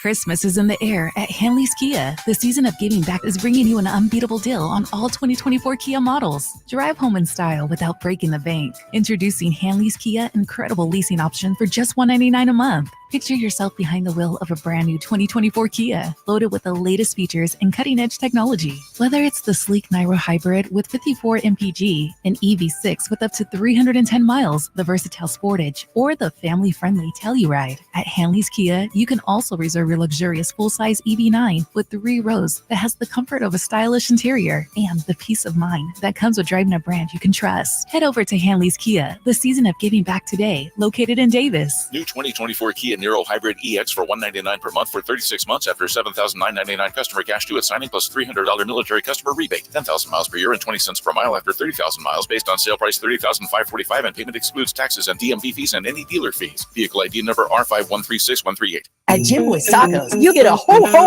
lot of flavor for under $10. Our classic #2 combo meal spreads cheer with a parm-dusted ground beef taco, scratch-made bean and cheese burrito, and a soft drink. So jingle on down to Jim Boy's or order online at participating locations. At American Energy, their number one priority is making sure you and your family are comfortable in your home for the holidays. And that's why they're giving away a free whole home HVAC system to one lucky family in the greater Sacramento area. Now, if you or you know a family in need of being comfortable this winter, enter for your chance to win the American Energy Comfort Giveaway by going to the AEway.com today. You could win a free whole home HVAC system. American Energy Heat and Air, making the uncomfortable comfortable. For official contest rules, go to the AEway.com. Amazon will be delivering packages to your house. Let Amazon deliver customers to your business. If that sounds good and you want more in 2024, simply text DIGITAL to 916-766-5105. The Drive Guys, live and local, every afternoon, Monday through Friday on Sacktown Sports. Thanks for being with us. Thank you to Cedric Maxwell for joining us. Of course, all guests join us via the Folsom Lake Honda hotline. Folsom Lake Honda, your one-stop Honda shop. Ced mentioned, Drapes, the first game in Sacramento, which he played in. He was with the Clippers October of 1985, and the Clippers won that game. Listen to this team. It was Cedric Maxwell. He had your buddy Michael Cage was a teammate. Yeah. They had Jamal Wilkes on that team, Wow. and Marcus Johnson. And I think what Kings fans remember about that game, other than the fact that it was the first game here, is there was a guy on the Clippers, and rest in peace, by the name of Derek Smith, who destroyed the Kings that night, scored 36. Oh, yeah. And what happened was the next year, the Kings tore up their team to get him. And he was coming off, I think, a knee injury. He was never quite the same, unfortunately. And that it kind of set the Kings down that path of futility that they Derek spent a lot Smith, of time on. former Philadelphia 76er, late great Derek Smith, right. I'll add, and his son Nolan Smith played college ball at Duke as well. Very familiar with Derek Smith. The knee thing really just set him back big time. And the Kings went overboard to bring him in. He wasn't the same player, but onward and upward, and much brighter days here, of course, as the Kings get ready to take on the Boston Celtics. Cedric Maxwell also mentioned, and I was going to ask him, and we didn't have to. He mentioned the Lakers championship banner that they're raising, the in-season tournament banner. And as a Celtic, he poked some fun at that, but he's not the only one. Shaquille O'Neal himself last night on Inside the NBA also does not have a lot of respect for the in-season tournament banner. Here's Shaq last night. The in-season tournament championship banner. There's a loophole there. Yes, what is it? If you look at the real banners, they're a certain color. This is just an ornament. It looks distinctly different than the championship banners.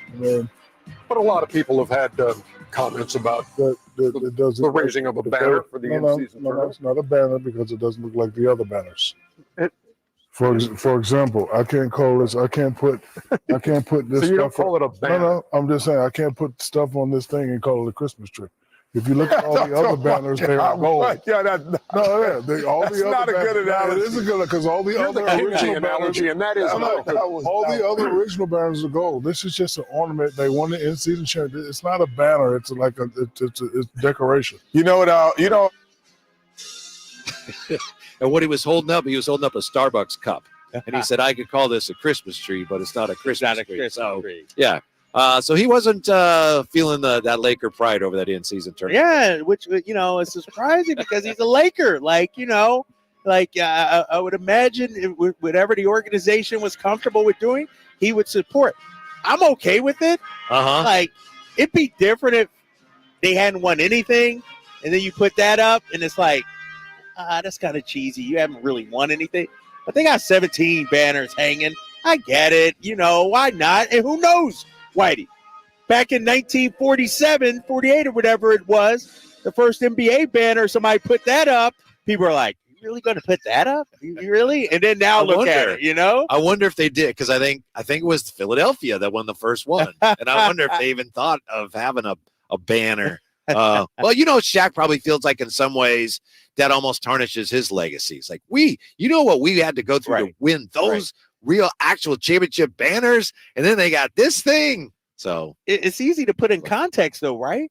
Yeah. The banners are different. It's not the same. It's like teams putting up division championship banners.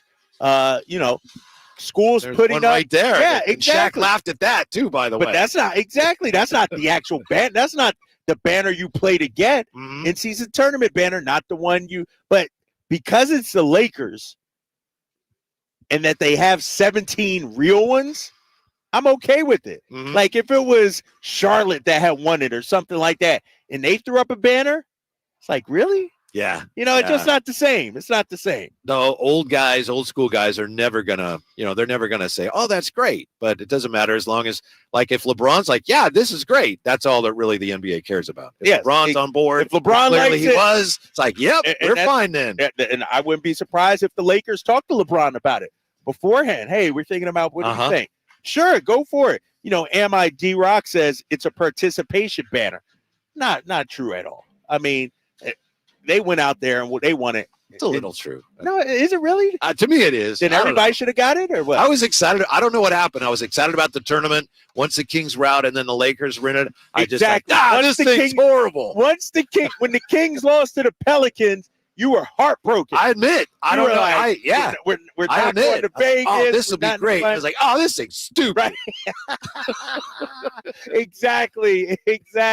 So 29 to 29 other teams, it's just a little participation banner. It's because you didn't win it. It's because you lost. Yeah. If the Kings would have won it, they would have put a banner up. Trust me on that.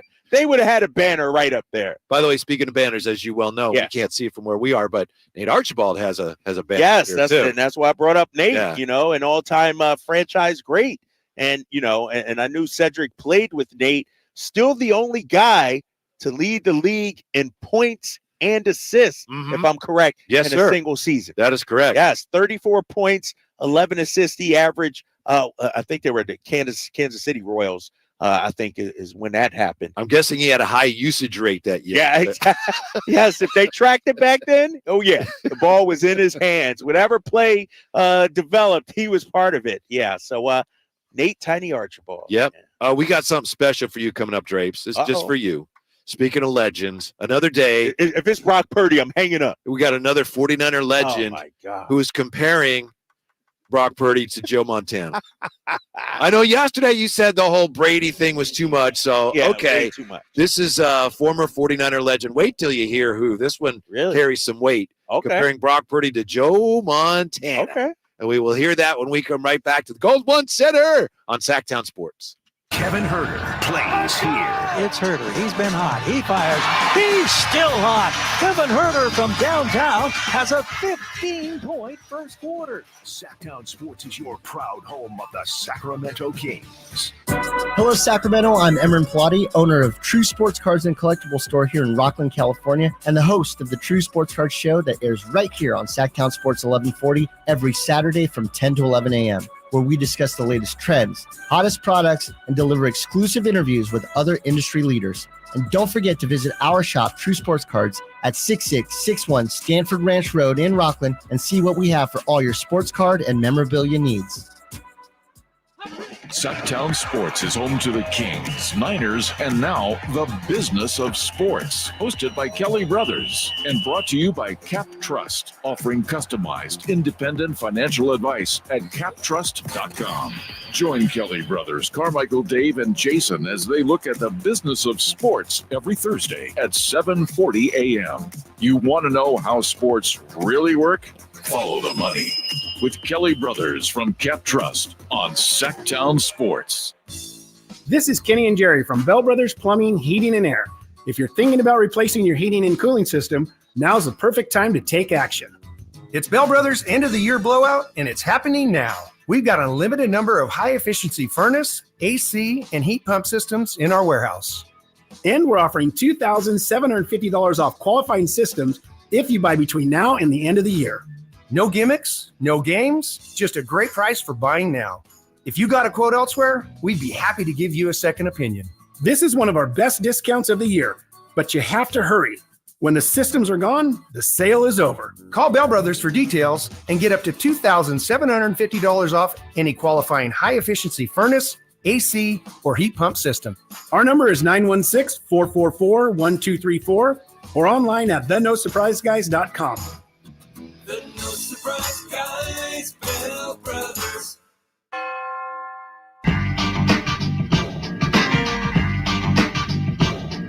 Five guys powering your afternoons Monday through Friday on Sacktown Sports. Before we get to the 49ers here, Golden One Center, Drive Guys, for some reason we've been talking about legends today. Wilt's name came up. Shaq had said something about Steph being one of the best ever last night. So maybe that's what led us down that path. If you could see one guy in the NBA who's not playing anymore, you could see him play one more time. There's science, whatever. They fix him up. He's going to play one more game. Who would you pick? Who would you want to actually see in his prime play one more game? Oh, it's easy for me. Yeah? Magic Johnson. I was a Magic Johnson fan. I patterned my game after him. My life, like Magic was my guy. Still is my guy. And as a child growing up in Philadelphia, you had Dr. J, obviously. On the East Coast, you had Larry Bird. But for me, Magic Johnson looked like he had so much fun playing the game. It looked like every time he took the floor, it was a show. Give me Magic Johnson. Even though he's a part owner now of the Washington Commanders? Yeah, I don't. He's a businessman. Yeah.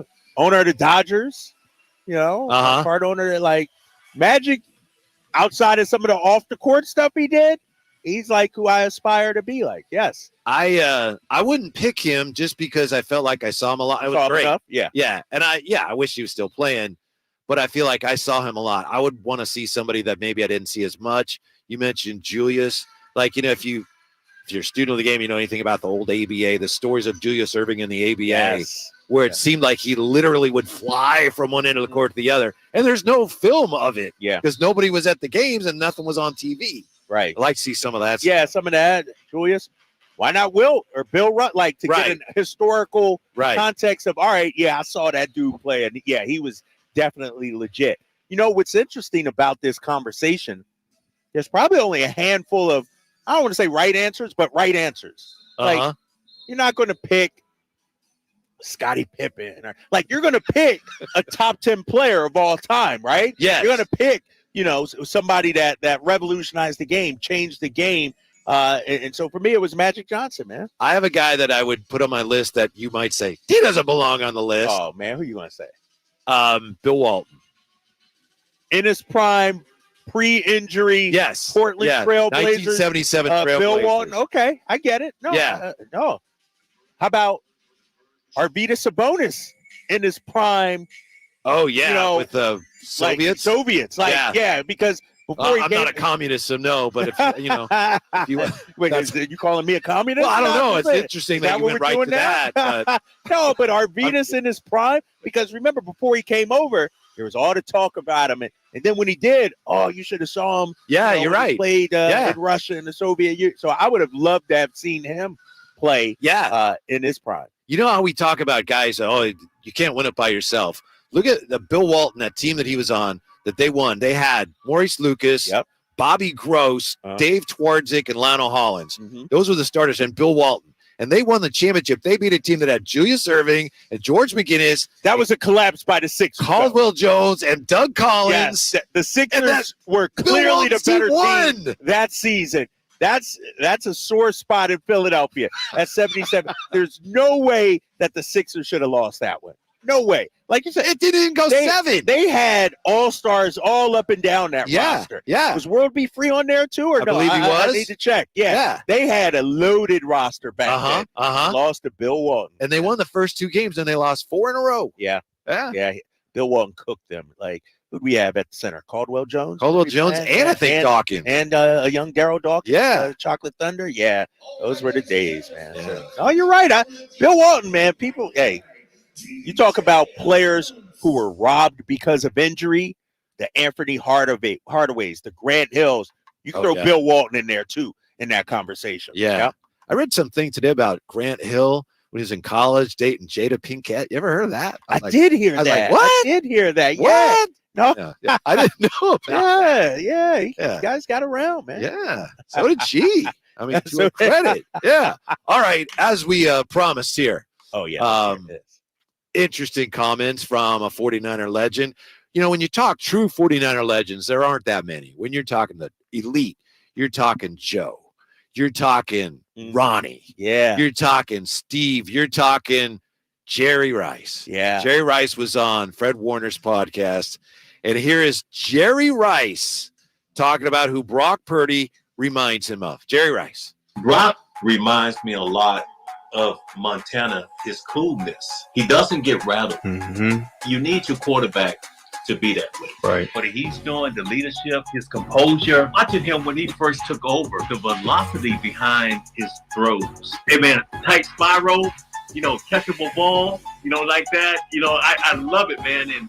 And his decision-making, he doesn't hold on to the ball that long. I mean, I'm so happy to be a part of this team where I have these type of guys that I get to watch while I'm on the sideline. It's like I'm in the stands, being able to watch the show that they putting on for us. Yeah, there you guys, Fred Warner, of course. Jerry Rice, just calmly making that like it's still a big deal. Yeah, he reminds me of Joe. I tell you what, if I'm Brock Purdy, I just retire now, take up residence in Canton, Ohio, go right into the Hall of Fame because he's on the same level as Joe Montana and Tom Brady, according to Jerry Rice and Whitner yesterday. I mean, it's like, come on. I'm not falling for the bait, Whitey. You're going to have this conversation by yourself because Brock Purdy, I don't care if it's Jerry Rice, Bill Walsh, Ronnie Lott, Roger Craig, it does not matter to me. Brock Purdy needs to show me something in the playoffs. Brock Purdy needs to win some rings before he gets to be in the same sentence as the all-time great. I think you're thinking that Jerry's saying something that he's not really saying. So what is he saying? He's saying that Brock Purdy, the way he plays and composes himself, the way he gets rid of the ball, it's Joe Montana-esque. That's not the same as him saying, Purdy's better than Montana, but it is remarkable for a guy who was barely drafted at all to have in the mind of Jerry Rice, who, how many passes he caught from Montana, for Jerry to go, yeah, there's a real similarity there. That is remarkable. And you must acknowledge that. And you want to reject it. You say, no, that's disrespectful. Jerry Rice is saying that.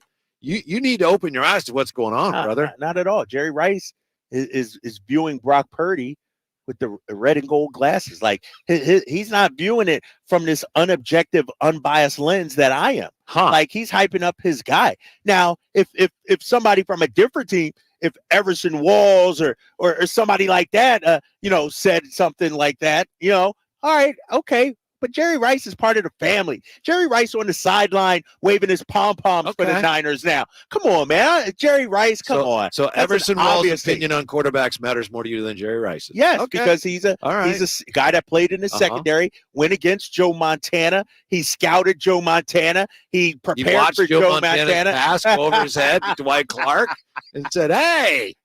Jerry, give me somebody outside the organization with an unbiased opinion, not Jerry Rice, who's hanging on the sideline like a fanboy, cheering every first down at the Niners have. Come on, man. Well, you know how it is. You're a legend, and then you're in the media, and people eat it up when you go, these guys are great, like we were. No, but he's pandering to the audience. Like, Sure. Yeah, okay. I think there's a lot of truth to it, but yeah. We'll have to get Ronnie on. Ronnie will come on. Well, I know Ronnie Lott is he's biased too, but would his opinion hold any? Probably not. Yeah, probably not. All right. Like I said, give me somebody that actually went against these guys. Is Brock Purdy is the problem that you see him and you say it's not that good, or do you see him and say I still need to see him do things he hasn't done yet? I still need to see things that he hasn't done yet, and really, it has nothing to do with Brock Purdy. It has to do with the way people react to Brock Purdy and hype him up. You got to understand, as a guy growing up in Philly, I was a Cowboys fan. Remember that, White? I know. That's why you love Everson Walls. No, but exactly.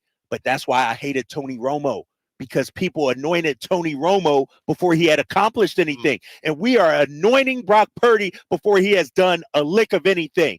Regular season wins mean nothing, Niners fans. Be better than that. You're putting him in the same category as Joe Montana, Mr. Super Bowl, Steve Young, guys that have actually won you hardware. Come on, man.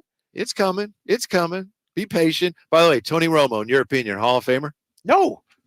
Yeah, it's close, though, isn't it? I think it's close, but I'm not sure. I need postseason success. Get my vote. I need postseason success for my Hall of Famer. Back to basketball when we come back to the Golden One. Tell you which lineups have worked the best for the Kings and which somewhat surprisingly haven't. Okay. That's next year. Draper, Gleason, Drive Guys on Sacktown Sports.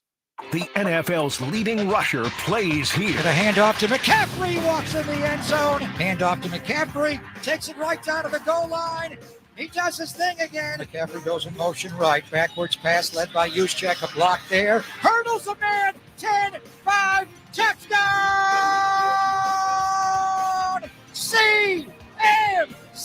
You can hear all of Christian McCaffrey's touchdowns on your home for 49ers football. Sacktown Sports. Every 40 seconds, a child is reported missing. That's 2,000 children every single day. It's a heart-wrenching reality that we can no longer ignore. Find the Children is a non-profit organization dedicated to helping find missing kids. You can be a part of their mission by donating your unwanted vehicle, running or not. Call 1-800-775-5622. We guarantee that you will receive the maximum tax deduction. We provide fast, free pickup with 24-hour response. Call 1-800-775-5622. Find the Children provides crucial resources to help find missing children and educational materials to teach kids how to recognize and avoid predators. Our recovery programs have a proven track record of reuniting kids with their families. It's time to act. Donate your unwanted or unused car. Help us build a world where every child is safe. Pick up the phone and call 1-800-775-5622. Together, we can bring these kids home safely.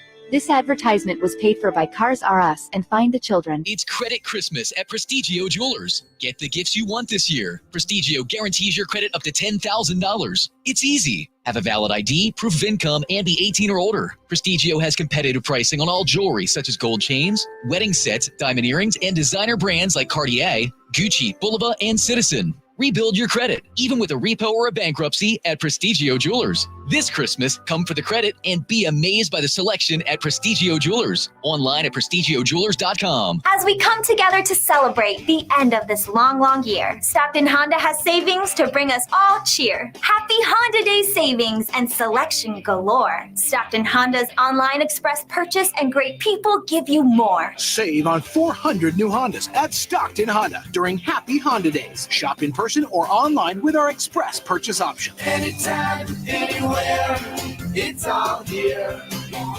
StocktonHonda.com. Discover your dream home at Subcontractors United, your source for all home improvement needs. A talented team of home services experts is ready to make your projects a breeze. No more endless internet searches. Find your contractors in one place. Enjoy stress-free service absolutely free, with no hidden costs and no accounts to set up. Transform your living space into something extraordinary. Visit Subcontractors United today and experience the joy of hassle-free home improvement. Dream big at subcontractorsunited.com. Folsom Lake Ford has trucks. The F-150s are here. Explorers, Expeditions, and a huge selection of Broncos and Bronco Sports. They're in stock now at Folsom Lake Ford. Shop Folsom Lake Ford, your truck headquarters right here in Sacramento for your favorite Ford models at good, fair prices. Short on cash? Buy any new Ford with zero down. Save big with low interest finance rates. Plus, Folsom Lake Ford is paying top dollar for all trades. We want your vehicle regardless of mileage or condition. This could be the best time to buy a new Ford. Check out the huge inventory online at FolsomLakeFord.com or stop by the dealership and see the most recent arrivals. Looking for something special? Give them a call and tell them Doug Christie sent you. Folsom Lake Ford in the Folsom Auto Mall, your trusted dealer, my trusted dealer for over 30 years. FolsomLakeFord.com. Zero down with approved credit. The 49ers Report, brought to you by E.B. Stone. E.B. Stone, for the life of your garden. The 49ers keep on winning this holiday season, sporting a 5-game win streak since the bye week. San Francisco took care of Seattle in Week 14, 28-16. Quarterback Brock Purdy had a career high in passing yards last Sunday, throwing for 368 yards. The Red and Gold are now the first team in the NFL to clinch a playoff spot this season, currently holding the number 1 seed in the NFL. Celebrating over a century as a family-owned business, E.B. Stone has gathered invaluable insights into nurturing plant growth. Venture into indoor planting with E.B. Stone's Edna's Best indoor and outdoor potting soil. Watch your little plants flourish into ideal indoor companions for the whole family to relish during the holidays. E.B. Stone's indoor and outdoor potting soil is a meticulously crafted blend of essential ingredients. Your plants will thrive, both indoors and outdoors. Trust E.B. Stone for the entire lifespan of your garden. Explore more gardening tips, products, and find nearby locations at ebstone.org. Wishing you a season filled with joy and flourishing greenery. The sewer system. It's probably the last thing on your mind, and that's okay. Because at the Sacramento Area Sewer District, it's our first priority. As the region's largest sewer utility, we own and maintain thousands of miles of sewer pipe. And our job is to get to your sewer problem before it interrupts your life. So whether you've got a slow drain or a backup, call us first, day or night. The Sacramento Area Sewer District. It's a dirty job, but we're happy to do it.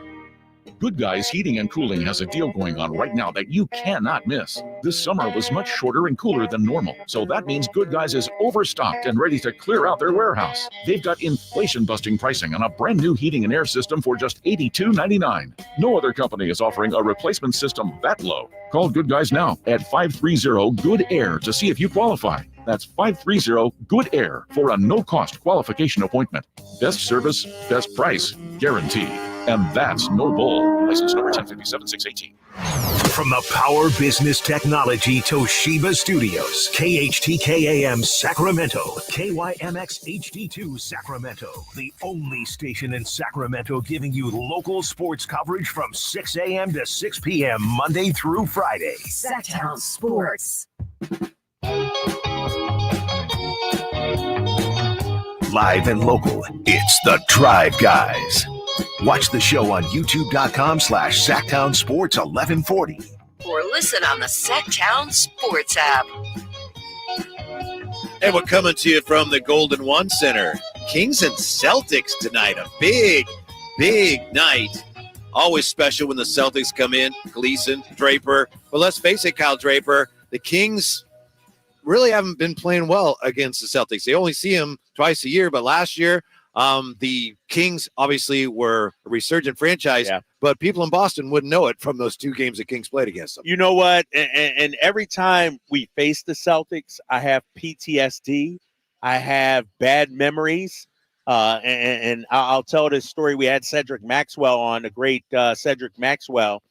And I remember the first time I did play-by-play of a Celtics-Kings game. It was my first trip back to Boston. I'm confident. I'm feeling good. I'm like, your boy Drapes is back in the building. I got my new squad I'm with. We're about to hand it to you. So I see Cedric Maxwell in the hallway, and I look at Max, and I say, Max, we're about to kick your bleep. Because I was feeling good. I was confident. I was ready. I was like, you know what? Forget Boston. I'm all about Sacramento right now. I bleed purple. This is my squad. I think we were down 60 in the third quarter, and we lost by 53. And so anytime we face the Celtics now, it's like, oh, my gosh, man, I get nervous. It's a tough matchup for us. I just think, given the circumstances, Kings playing well. They're reasonably rested, and then Boston played last night. Right. Obviously, a lot on the line tonight. But, I mean, the Kings really – I think it's if they don't play well, I think it's going to be a real letdown for them and for everybody. I think so because they're playing so well right now. They're playing so good right now. And it's one thing against Utah and Washington, but we've been talking about it the last couple of days. This is the litmus test game. You beat Boston, you put everybody on notice. And this is, when we talk about tough matchups with the Clippers, Pelicans, all that, Boston is the team that has given us fits the most over the last couple of years. We're not afraid of the Warriors. We could beat the Warriors. We've shown we could beat the Lakers.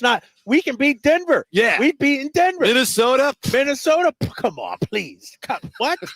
But Boston? We think we can. We should be able to. And the games haven't been close. Yeah. That's what's so scary. So that's why tonight is such a big night. Yeah. And it's a challenging night for you because I know anytime a veteran like yourself, you're working with a player that hasn't got a lot of minutes. Who knows what they're going to do? And you and Deuce Mason tonight. So I think this is the first time it'll just be me and Deuce. Uh-huh. Yeah, I don't know how to tee him up. I don't know, I don't know if he got an ego or anything like that. Is he going to want his touches? That kind of thing. Like a he's star really player. hard to work with. Right. I'm really worried about hard that. to work with. I'm worried about that. And so I just got to make sure he realizes it's still Drape's show. Like, I mean, he's still a guest in the house. I'm going to be hospitable to him. We may have some problems, RJ. I don't know. Hey, he ain't putting his feet up on my couch. I ain't letting that happen, That'll be fun.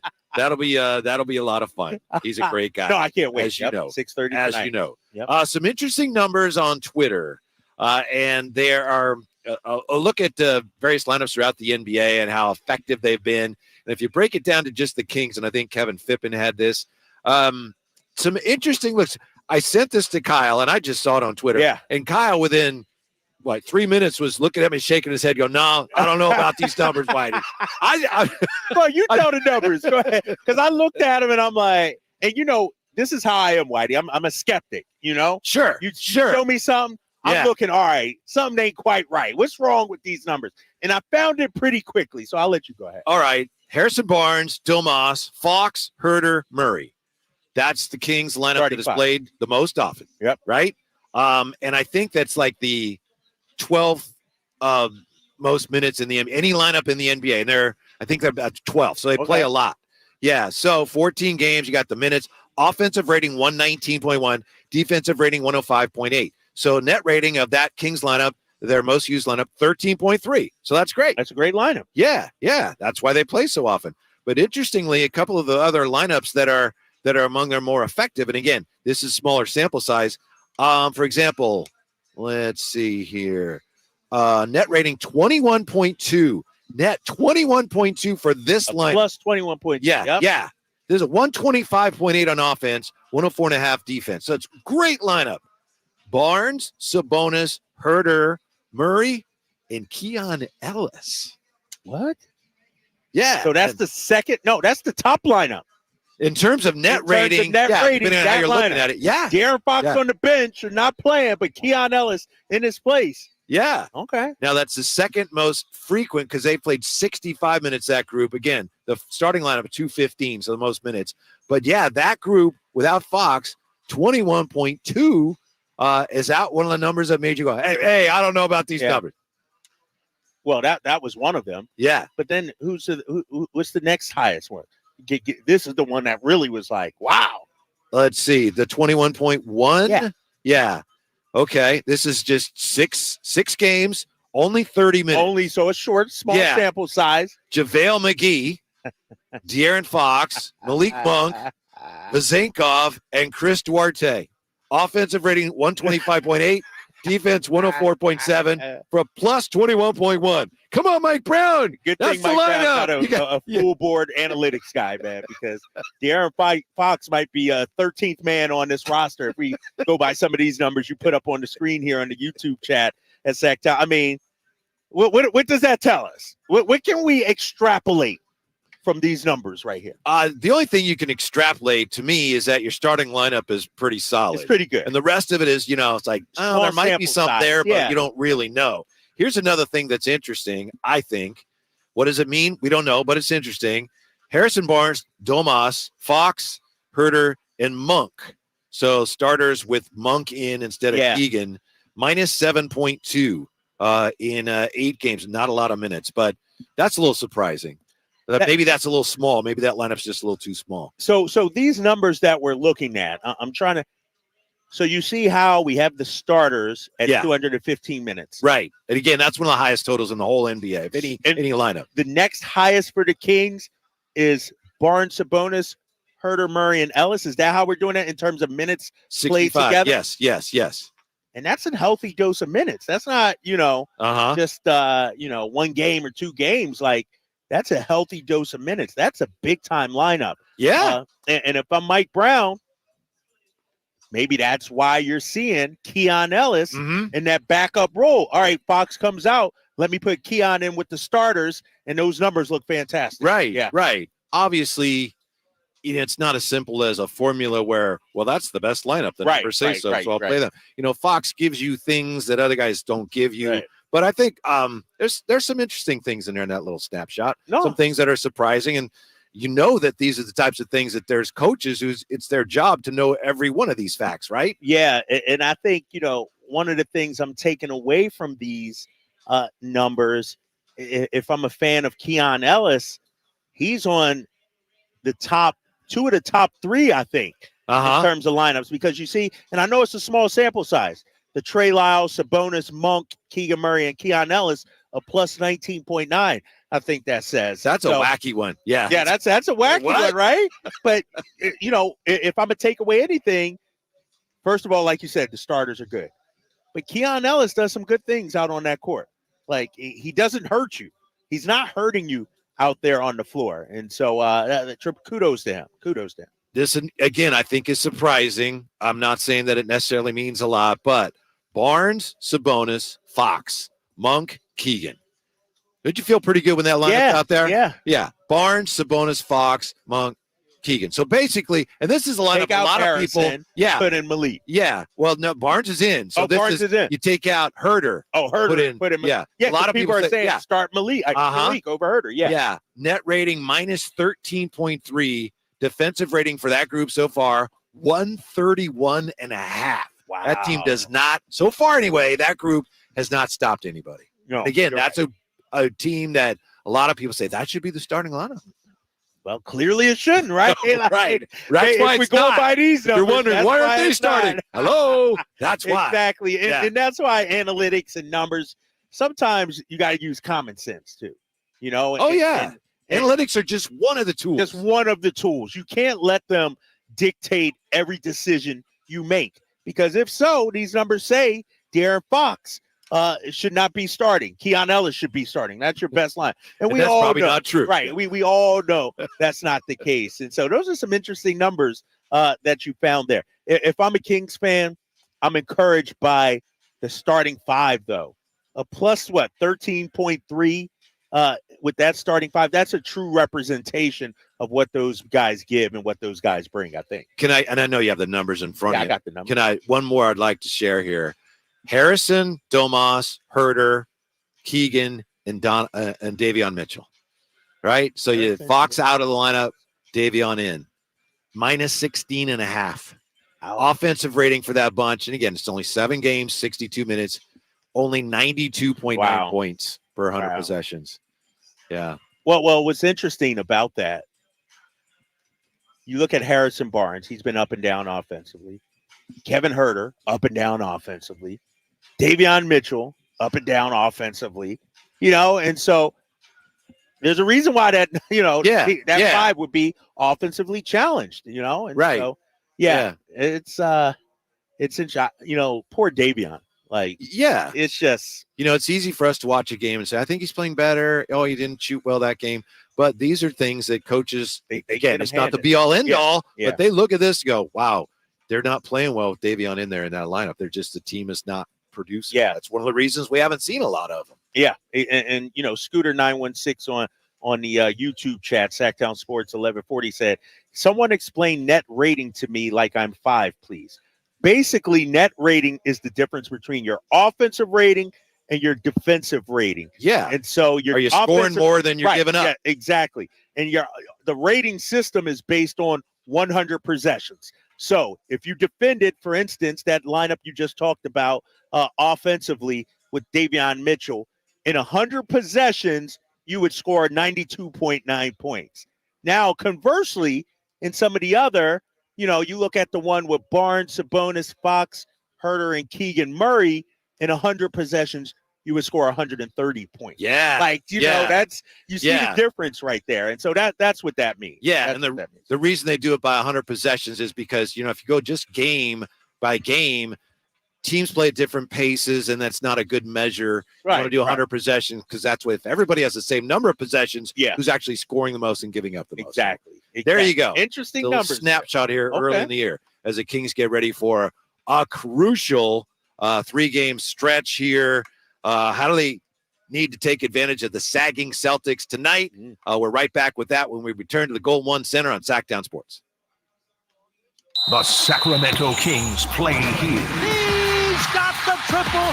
Sacramento takes the lead. Outstanding ball movement by Sacramento. Every triple, every jam, every Kings win. Sabonis with the jam over the Joker.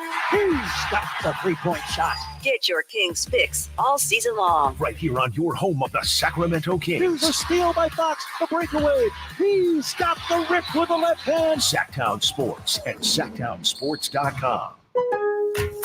At Lowe's, save big when you buy in bulk. Get 10% off select OSB sheathing when you buy 68 or more. Plus, save an extra 5% every day on eligible purchases when you use your Lowe's business credit account. Visit us in-store or online for low prices on the materials you need, because Lowe's knows pros. Selection varies by location. While supplies last. Discount taken in time of purchase. See sales associate for details. 5% offer subject to credit approval. Exclusions and terms apply. See store at lowes.com/credit for details. Sacktown Sports is home to the Kings, Niners, and now the business of sports. Hosted by Kelly Brothers and brought to you by Cap Trust, offering customized, independent financial advice at captrust.com. Join Kelly Brothers, Carmichael, Dave, and Jason as they look at the business of sports every Thursday at 7:40 a.m. You want to know how sports really work? Follow the money with Kelly Brothers from Cap Trust on Sacktown Sports.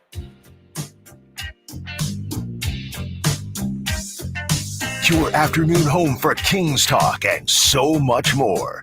The Drive Guys on Sacktown Sports.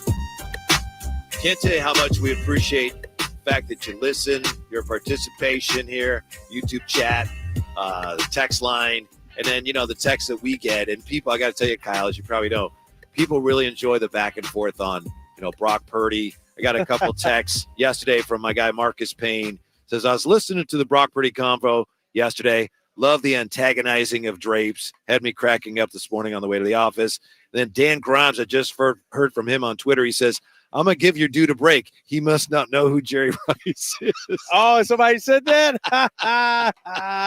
It's all fun. No, you know what? It's all fun, and I appreciate you Niners fans.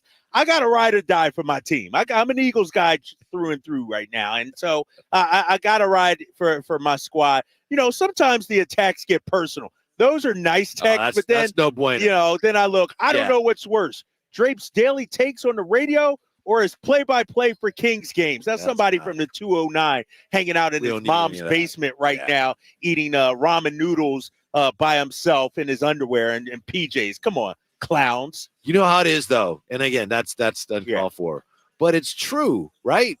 There are some people that if you say something bad about their team, be it football, basketball, some people are more insulted than if you said something bad about their brother. Oh my God. You've seen it. Yes, there are some people that it's that important to them. Like Brock Purdy's their brother or something like that. And so don't slander the Niners, and so we do got to remember it's only sports. Exactly. Sport, we we're don't having know fun. These guys. And we're having fun. We're trash talking. Don't take it too personal. Don't take it too personal. Right. Although tonight, the Celtics, I take it personally. I'm taking it personally. I'm taking this one personally, And here's what's the upsetting part of this. Here's what is upsetting, my family, they're Celtics fans. Lived in Boston 12 years. So my son texts me, all right, Dad, this is my outfit tonight. Let me pull this up right here. Dad, here's my outfit. I'm wearing a King shirt with a King sweatshirt. And then my half and half shirt. He has a half Celtics, half King shirt. And then my green and black shoes. So on the top, he's Kings, but then he got green and black on the bottom. He's Celtics. And so it's a daily struggle, man. I fight with him every day in the house. Hey, Kings pay the bills, ladies and gentlemen. Yeah. So people ask me before, Drapes, you're a Celtics fan, Sixers fan. I'm a Kings fan. Kings through and through. I need our boys to win tonight. I'm pulling for Kings. I'll tell you a story. My son-in-law, Darren, really big basketball fan, and he has his aunt and uncle are always here courtside. His uncle Clem and Aunt Mindy, and Clem is a really prominent attorney here, and he's had courtside seats forever. So one game, Clem and Mindy, they invited Darren and our daughter to go to a game here, as they do sometimes. And my wife happened to be over at their house. And so Darren's getting ready to go to the game, and it was a Warriors-Kings game. And Darren's getting ready to go, and he's got a Warriors sweatshirt on. And my wife says, my wife's not the type. She doesn't interfere a lot as a mother-in-law. She goes, your Aunt Mindy gave you these tickets, right? She's a Kings fan. Are you sure you want to go wearing a Warriors sweatshirt? Right. And he's like, he thought about it. He went back and he got like a Kings thing on, but that was very respectful, right? And that's how it should be. And I can't tell you how many, Warriors fans that I know that I'm friends with. Hey, Drapes, can you get me tickets to this game, Warriors Kings tonight? I'm like, no, I'm not going to give tickets away to Warriors fans. Right. No, and so if I know you're a Warriors fan, Lakers fan, like tonight, Celtics fan, like, no, I cannot in good conscience give that to you. Yeah, good for you, root for your team, but don't ask too much of Drapes. You got to understand where he's coming from. I think about it, though. That's being like if De'Aaron Fox, somebody was like, Fox, can I go to the game? But then they show up wearing Lakers gear or something. Right. Like, boo, Fox, boo. Yeah. Right. Yeah. I can't do it. So don't come at your boy if you're a Lakers fan or a Warriors fan for tickets. It ain't happening. It ain't happening. Based on our conversation with Cedric Maxwell, who do you think starts for the Celtics tonight with no Tatum? I laugh because we asked Max that question, and he listed like 3 or 4 guys. And they were like point guards, they don't have a backup for Jason Tatum. This team is in trouble tonight. Sam Hauser. Yeah. Keep an eye on him. That's who I was thinking, and he pointed out he was 0 for 6 last night. 0 for 6 last night. Yeah, 0 for 7 overall. And so keep an eye on him tonight. If I'm the Kings, I'm keying in. You can't let Sam Hauser get going because they don't have a backup to Jason Tatum, and the only way the Celtics are going to beat you tonight is if Sam Hauser, Derek White, throw Kristaps, if they get hot from 3. Mm-hmm. Sam Hauser, to me, is one-dimensional. He's like a Duncan Robinson type. Sharpshooter, sniper, can knock it down, so don't give him the daylight. And so I think it'll probably be Sam Hauser or a Shea Brissett. And, I think when you look at it, the Kings should have an advantage at that position, whether it's Harrison Barnes or Keegan Murray. They should have an advantage. If Boston is making a lot of threes tonight, that would work against the Kings in a number of ways. And one of them would be the fact that, all right, if the Kings are taking the ball out of the bottom of the basket, then you got to walk it up a little bit. I know you pointed out, Boston's not a walk it up team. So if you're playing at pace, they're okay with that. But I still think, given the fact that they played overtime last night, the Kings can really get them going up and down the floor. And as you said, just playing a lot of defense in the half court, long possessions, I think it's a huge advantage for the Kings. Yeah, exactly. And so that's something to watch as this game goes on, right? Like 58 the Celtics, threes for the Celtics. And they got them up. Do they have the legs in the fourth quarter to close you out, or will you be able to pounce on them? And also, let's remember, too, I said, sure, you want to work them over in the half court, make them tired, but they're 3rd in the NBA in defensive rating. They're a very elite defensive team. So you got to get easy baskets, like you said, in transition, but also you got to move the ball around offensively, and not only to get them tired, but to try and take advantage of some holes in the defense. Yeah, Boston had last night, they got up 114 shots. They only had 8 turnovers. That's pretty good. Yeah. The Kings playing had at that pace. Yes, the Kings had only 7 against the Wizards, so that'll be a key tonight. Possessions and just who's taking care of the ball. Let me ask you this. With no Tatum, because Tatum is the one guy on that team we have zero answer for. And it's not a knock against us. Nobody has an answer. It's Jason Tatum. So who scares you on the Boston Celtics going into tonight's game? Jaylen Brown. Jaylen Brown? Yeah. Okay. Anybody else? Porzingis? I'm always scared of Drew. And not that I think he's going to go for 30 or something. Those are the guys that I think really that scare. Porzingis, to me, is like, I don't know. Right. To me, he's just kind of you could get anything out of him. And I know he's been playing really well for them. And he's just, I think he's one of the first guys about whom they said he's a unicorn. Yeah. I'm really interested in that matchup. I'm not sure, to be honest. I don't know what to expect from Sabonis versus Porzingis tonight. Yeah, I'm not sure either because, they each have an advantage on the offensive end. Sabonis has the advantage inside on the offensive end, Porzingis on the outside. But I raised that question because I think the Celtics will have trouble scoring outside of the 3-point line. Mm-hmm. Like if they knock down their threes, they can score some points. They can get you. But if you take away the three, limit three, which is a big part of what they do, like you said, 58 attempts last night, I don't see how they can keep up scoring-wise with the Sacramento Kings. If I'm getting Zinger in the pick and roll tonight, I'm feeling really good about things. Okay. Am I wrong? Yeah. I'm feeling really good about that. He is I get him 7-3, switched though. off on Fox or something. Yeah. I'm trying to figure it out because, yes, I feel like Fox, but Porzingis is so long. Yeah. Like, I worry about, can he alter shots near the rim? And so, for instance, if you're De'Aaron Fox, this might be a drive and kick kind of night, where maybe you're not finishing at the rim all the time because Porzingis is so long. I forget how many block shots he's averaging. I could pull that up real quickly. I got it. Maybe right I'm here. disrespecting him, but right now I like my chances putting him in the pick and roll against one of my guards. I like that a lot. Yeah, but Fox can get by him, but my problem is Porzingis can recover too because he's so long. Like he can get beat, but he can also recover. The big loss tonight, I think, for the Celtics, obviously Jason Tatum, but Al Horford. Al Horford is a tremendous player for them. And it's not all about the numbers. He's sort of like that defensive quarterback, that steady guy. He's the Harrison Barnes, if you will, of the Boston Celtics. But maybe a bit more better defensively. But he's hit some big shots.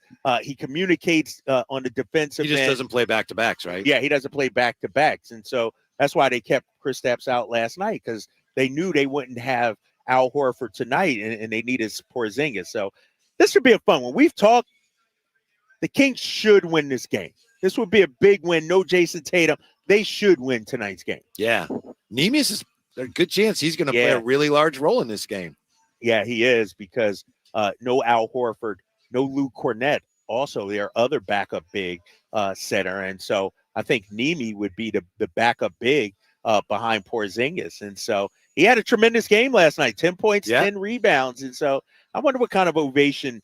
They're a segment of the fan base that really liked that guy and really was rooting for him. It just didn't work here in Sacramento. What's up with the Kings in the third quarter? They've been going nuts in the third quarter. We're right back with that from the Golden One Center. It's The Drive, guys, on Sacktown Sports.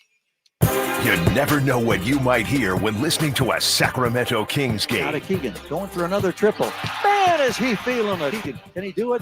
Yes, there's number 11, Keegan Murray. Keegan steps back. He just knocked down his 12th three-pointer, a Kings franchise record. He's got 45 points. Never miss a moment of Sacramento Kings basketball with Sacktown Sports and the Sacktown Sports app.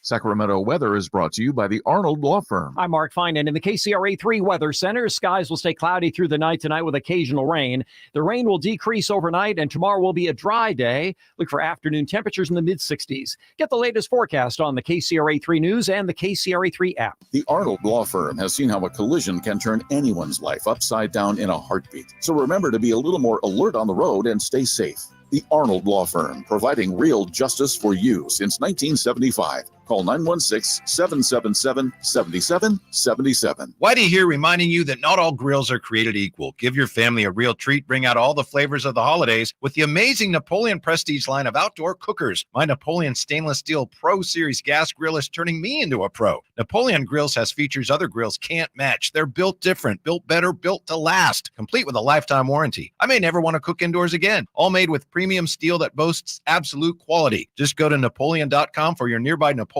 Grills dealer. Napoleon Grills. Now is the time for the best selection of grills and fine accessories for the holidays. Get year-end pricing during Happy Honda Days at Folsom Lake Honda, your one-stop Honda shop. Folsom Lake Honda is your one-stop Honda shop for great pricing on our entire selection of new CRVs, HRVs, Ridgeline Civics, and Accords. Plus, with low finance and lease options, now's the time to buy. Hurry in and save during Happy Honda Days at Folsom Lake Honda, or go to folsomlakehonda.com. Folsom Lake Honda, yeah, your one-stop Honda shop. It's easy to think all money managers are pretty much the same, but at Fisher Investments, we're clearly different. Different? How? You sell high commission investment products, right? No, Fisher Investments doesn't sell any commission-based investment products. Well, you must earn commissions on trades. Nope, never at Fisher. We're a fiduciary, obligated to act in our client's best interest. It's the highest standard of care for a financial advisor. How do you know what's in their best interest? We get to know our clients and then tailor a portfolio based on their goals and needs. But you probably sneak in some hidden and layered fees. No, we have one transparent management fee structured so we do better when our clients do better. Wow, you really do look out for your clients. That's because our top priority is helping them achieve a comfortable retirement. It might be why most of our clients come from other money managers. Visit FisherInvestments.com to find out why investors like you switch to us. Fisher Investments. Clearly different money management. Investments and securities involve the risk of loss. Power Business Technology is proud to be 100% independent, locally owned, and managed Toshiba copier dealer. Local ownership cuts out the red tape, allowing ourselves to never be too busy to personally answer the call when our clients need us. Recognized for excellence in service execution, training, and customer service, we're proud to be named a 2022 Toshiba ProMasters Elite Dealer. Contact us today for all of your business printing needs at 844-POWER-BZ. That's 844-769-3729, or visit us at PowerCopier.com. Hello, Sacramento. I'm Emran Plati, owner of True Sports Cards and Collectible Store here in Rockland, California, and the host of the True Sports Cards Show that airs right here on Sacktown Sports 1140 every Saturday from 10 to 11 a.m., where we discuss the latest trends, hottest products, and deliver exclusive interviews with other industry leaders. And don't forget to visit our shop, True Sports Cards, at 6661 Stanford Ranch Road in Rockland, and see what we have for all your sports card and memorabilia needs. Don't you just love this time of year and the holidays when families get together to make memories? Hi, this is Frank LaRosa with a word about Naturewood Home Furnishings. From the time I was a youngster, the family table was always filled with a gathering of grandparents, aunts and uncles, brothers and sisters. Those are memories that will live with me forever. Naturewood Home Furnishings Holiday Home Sale going on right now gives you the opportunity to find the perfect holiday gift that will last a lifetime. You'll find unique gifts like gleaming accessories for every room, now 20% off. During Naturewood's Holiday Home Sale, you'll find savings all around the store for every room in your home. Find your perfect bit of Christmas for your home at Naturewood Home Furnishings Holiday Home Sale going on right now. The memories you make with your family will be with you forever. Naturewood Home Furnishings, off Highway 50 at Hazel. Look for the water wheel.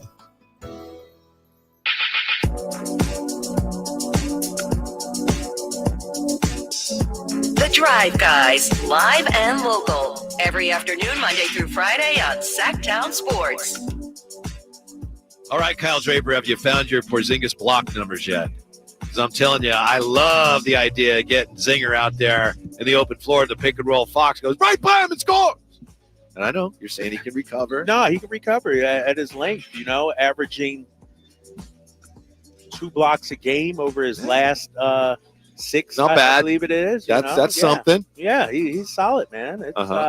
It's going to be tough. And, Derek White is great defensively, too. I just think, yes, Fox can blow by him, but he also has to be aware, sort of like Wemby, even though I know Wemby's taller, but just because you get by him doesn't mean the play's over. Mm-hmm. Don't mean you're in the clear. Mm-hmm. Like this guy, because of his length, he can recover. And so just be careful, be extra mindful of that. That's all I'm saying. Do you think the Celtics miss Marcus Smart? I know he's been hurt, but no, not at all. Yeah, I don't think so.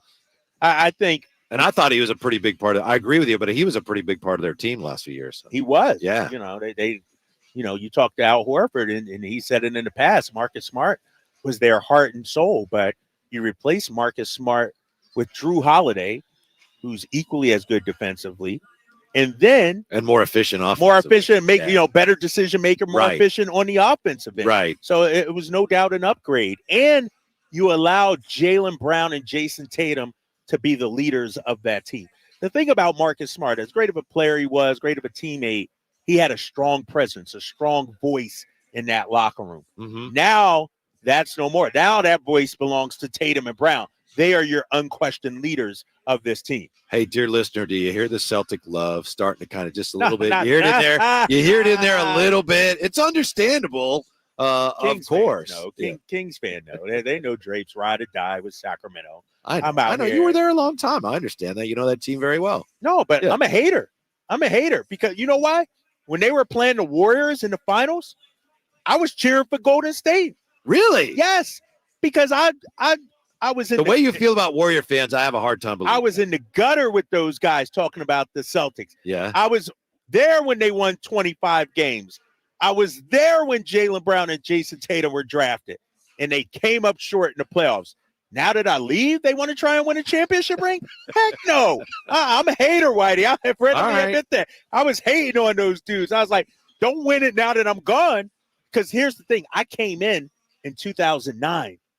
They won in 2008. Yeah. You know? And so it's like I just missed out on a ring. And then I leave and you're about to win when I leave? I'm a hater. I'm not. Nope, not going for that. Something to keep an eye on tonight. We talked about this yesterday. The last 4 games at home for the Kings, they, for some reason, have just been lights out offensively in the third quarter. Last 4 home games in the third for the Kings versus the Nets, 44 points in the third quarter. Then they went to LA, and I think they only had like 22 against the Clippers on the road. But they come back home against OKC last Thursday, 41 points in the third quarter. Then they play Utah Saturday night in the Keegan game, 44 in the third quarter. And then against the Wizards Monday night, 46 points in the third quarter. Maybe it's just kind of an anomaly of some kind. Maybe Mike Brown's making some great halftime adjustments, but of late the Kings have been just going on a tear after the intermission offensively. And you know, maybe that's the Mike Brown coming over from Golden State, because we talked about it yesterday. Warriors were notorious for that, known for that. Third quarter, they would blitz you. And, you know, that's, you know, whether it's home or road, I've always said, and you see it too, Whitey, sitting here, if you're a road team, the start of the third quarter is where you can really make your mark, because the fans aren't even back in their seats yet. They're still getting loaded up on liquor and booze and food and everything. You come out those first 5 minutes, 6 minutes, you're playing almost to an empty court side. So you're saying I never thought of that before. There's less of a home court advantage to I begin never thought the of that third. before. And so as a team, the Kings should be wary of that and say, you know what? We got to give a little something extra. The crowd ain't going to be there to give us that oomph to start. So let's come out fired up. I don't know if that's it, but that, you know, that's a line of thinking too, especially when you're on the road. If you're on the road, third quarter is where you can really make some ground up. You know, we talk a lot about De'Aaron Fox and how he doesn't get the respect, the mention that he should when it comes to being an MVP candidate. It's funny because Shea all of a sudden is getting a lot, you know, with OKC. And shoot, like, Tyrese is getting love. Like, yeah. Is this a game maybe against, you know, I know they're not at full strength, but it's the Boston Celtics. I mean, I would think big game for De'Aaron, big game for Keegan. Yeah. Maybe you pick up some of those, whatever, media points. I think so. This game's also on NBA TV as well. And because you count those as nationally televised. I really don't. I mean, it is nationally televised, but it's not. Right. It's not in the same brand. I love them when I watch them, but ABC or TNT. You know, it's a different level. Right. But you got the East Coast viewers that'll be staying up to watch this one. You know, the Boston viewers, maybe some New York viewers, things like that. And so, no, I do think this. When I look at De'Aaron Fox and whether it's OKC last week, when you have to go against Shea, tonight when, you know, in an ideal world, Tatum's playing and you can outduel him. These are benchmark, you know, statement kind of games for De'Aaron Fox. Like tonight, let's call it what it is. No respect to disrespect to Jaylen Brown. Phenomenal player. Second team All-NBA. Multiple time All-Star. But De'Aaron Fox should be the best player on the floor tonight. If we're talking about MVP and making a statement, that would do it. If he undoubtedly is the best player out there tonight. You know, it's the NBA. Anything can happen. But if the Kings are legit, if they're the team that we think they are, they win this game tonight, right? Because you're playing against a team that's compromised, that played last night. I'm not saying you go out there and you win by 20, but this is a game that if the Kings are where we think they are, they win this game tonight. Yes. Yes, 100%. The Celtics are gassed. They're tired.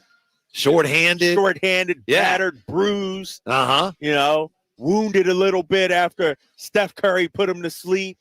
And so, yes, I mean, I know the Celtics are great. I know they're a finals contender, but they're without their leader, their top dog, their top 5, top 7 NBA player in Jason Tatum.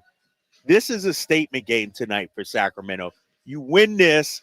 First of all, you exercise some demons. I mentioned it before. These guys have had your number over the last few years. And so you come out here, you get this win. This is a big-time test and a big-time opportunity for the Kings. And it's an important win. Obviously, they all are. But my point is you've got 3 games coming up, including this one that looked really tough. Well, this team is not what you thought they'd be because of the injury. So you got to take advantage of this as you get ready for the next 2.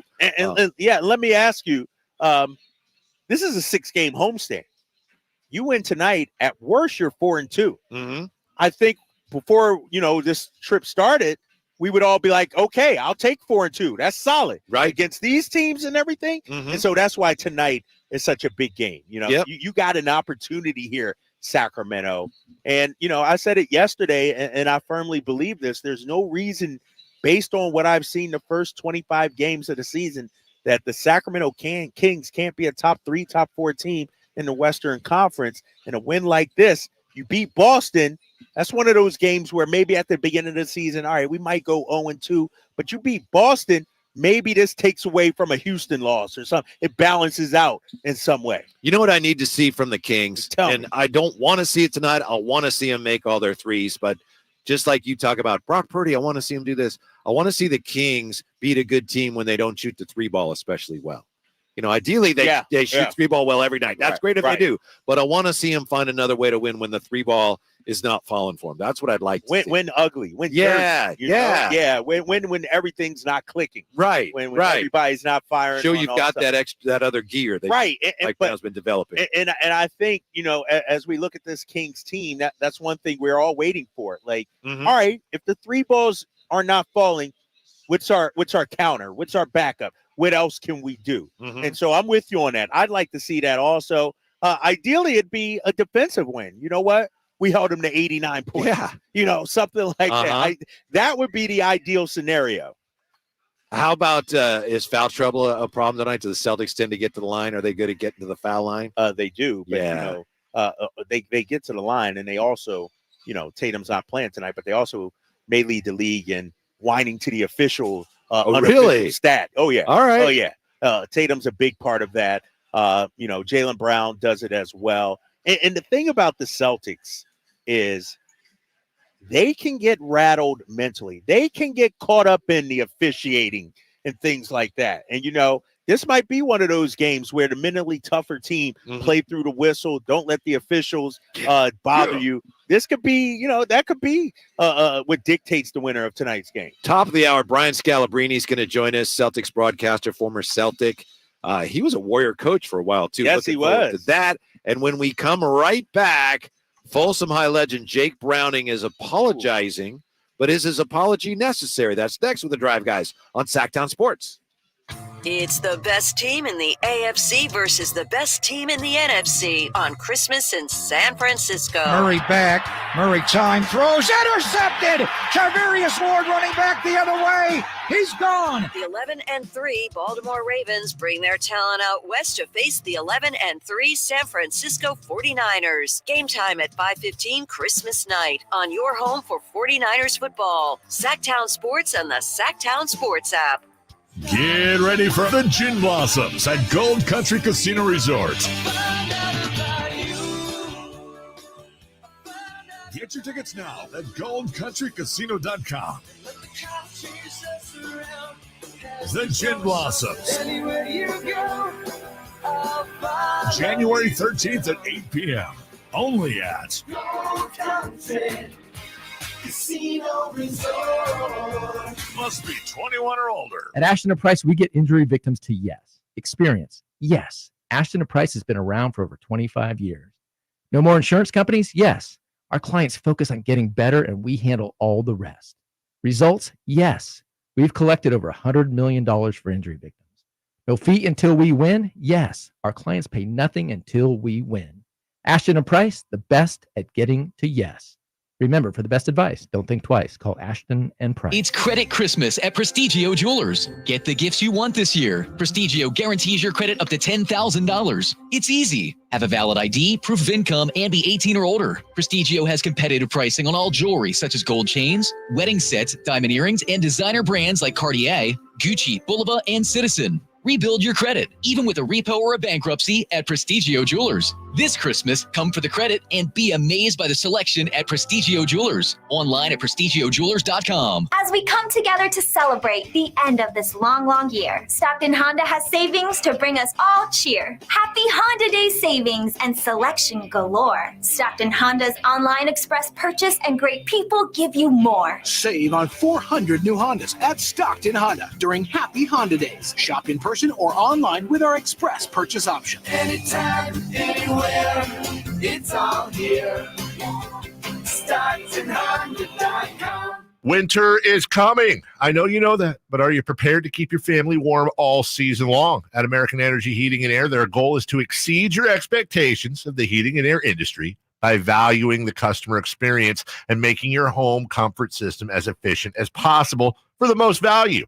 So book your $49 furnace tune-up and safety inspection today. Prevent dangerous gas leaks. Extend the life of that furnace and save on your energy bills. And here's the guarantee. This isn't a sales call. They're not getting in the door so they can try to sell you a bunch of stuff. No, they're just going to do what they say they're going to do. Call today to schedule an appointment at 916-520-9990 or go to AmericanEnergyAir.com. Been serving the greater Sacramento area since 1981. A-plus Better Business Bureau rating. Get your $49 furnace tune-up and safety inspection today.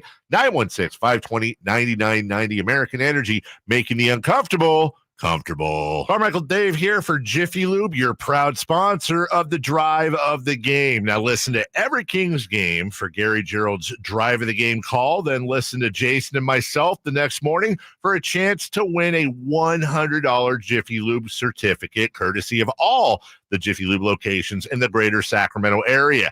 Get your vehicle ready for the holiday driving season at Jiffy Lube today. Oil changes, wiper blades, tire rotations, and more. For more information, go to jiffylube.com. It's no secret to golf enthusiasts that Timber Creek and Sierra Pines in Roseville are one of the region's most unique and scenic places to enjoy a great game of golf. 27 holes, boundless options. Elevate your game on our newly renovated driving range, putting green, and chipping area. Whether you're aiming for fun, lower scores, or all-around growth, we've got you covered. Experience golfing dreams in Roseville and book your tee time at timbercreekgc.com. Timber Creek and Sierra Pines, your ultimate golf haven.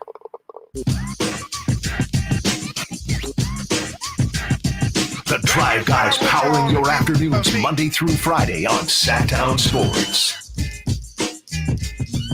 Golden One Center's where it happens tonight. The Kings and Boston Celtics. Never liked the Boston Celtics. Never liked the Boston Celtics. Although I did the last couple of years in the playoffs, I was sure rooting for them last year because I think I picked them. I couldn't believe they lost to the Miami Heat, right? Yeah. Not only they lost to them, they got down 0-3. I know. Like, and then they almost came all the way they back. almost came back. That's a weird thing. You mentioned this team, the psychology of the Celtics team. When it's like they're going to win, and then when they have no chance, then they win, and they get to Game 7. Oh, they're going to win again, and then that's right. It's and they lost Game 7 at home. Yeah, like Game 7 at home. They're going to be the first team to ever come back from down 0-3, and they crapped the bed in Game 7. Man, it's I don't know what it is. The psychological makeup. Something happens with these guys. So I'm not sure. And that psychological makeup, however you want to put it, we're not sure what it is for the Kings right now, are we? I mean, everything looks good. Right. Yeah. But it's, when you're going against the lesser thans, the Utahs of the world, the Washingtons of the world, things look great. I mean, you do have that win against OKC, but now's the game as our boy Nigmias Queta takes the floor here for warm-ups in Celtics green, giving a dap up to Sean Rogers out there. And, I think this is, these next 3 games will tell us a lot about this Kings team. And, you brought this up the other day, is this sort of a litmus test kind of stretch? And, in some respects it is. It'll tell you, it could springboard you. Let me say that. Let me put it that way. Let's say you go 3-0 over these next 3. Like, that could catapult you to confidence, the swagger, how you're feeling. That could really, send you on. You lose these 3, then it's like, oh, man, like you said the other day, we're just not there just yet. I think it is useful, maybe not important. I was going to say important, useful to keep in mind that the Kings are on a trajectory here. They've only been in one playoff series. And obviously it's fair to have high expectations, and we should expect a lot. You pay a lot of money to come out of here. But you go back to the great Kings teams of the C-Web era, it took them, 3 years before they even won a playoff series. So it's important to keep that in mind too, because it's kind of fun to watch it develop. This isn't like they were terrible. All right, now they're great. Contender, win a championship. It's fun to watch it come together. And so already this year with Keegan especially, and the defense, which still needs to be better, it's really been interesting to see this thing continue to evolve. Yeah, and there's still levels to it, right? Yeah. So you mentioned Keegan, like, who knows how great he's going to be? Like, his development over the next 2 years is really going to impact this team and tell us where we're going to go. And it's an exciting time. And it is. So you're right. De'Aaron Fox, he was great last year.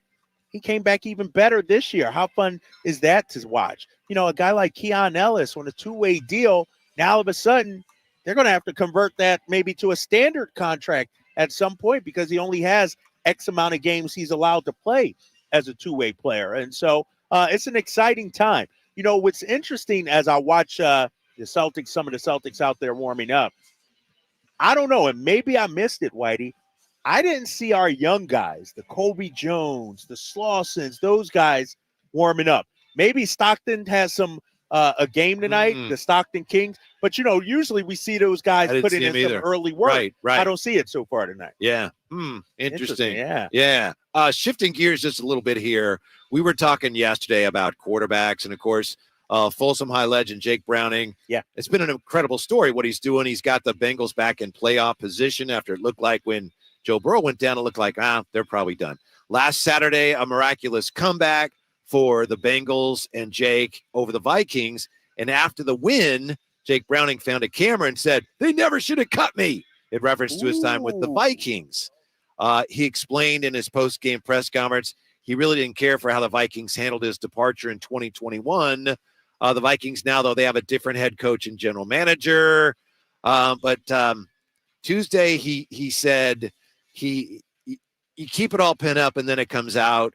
I guess my biggest regret was that game turned into like my revenge game when reality, there were so many things that went into getting that win, making sure it's acknowledged it wasn't just my revenge game. It was a great team win, end quote. So he's feeling bad that he made it about him instead of about the team.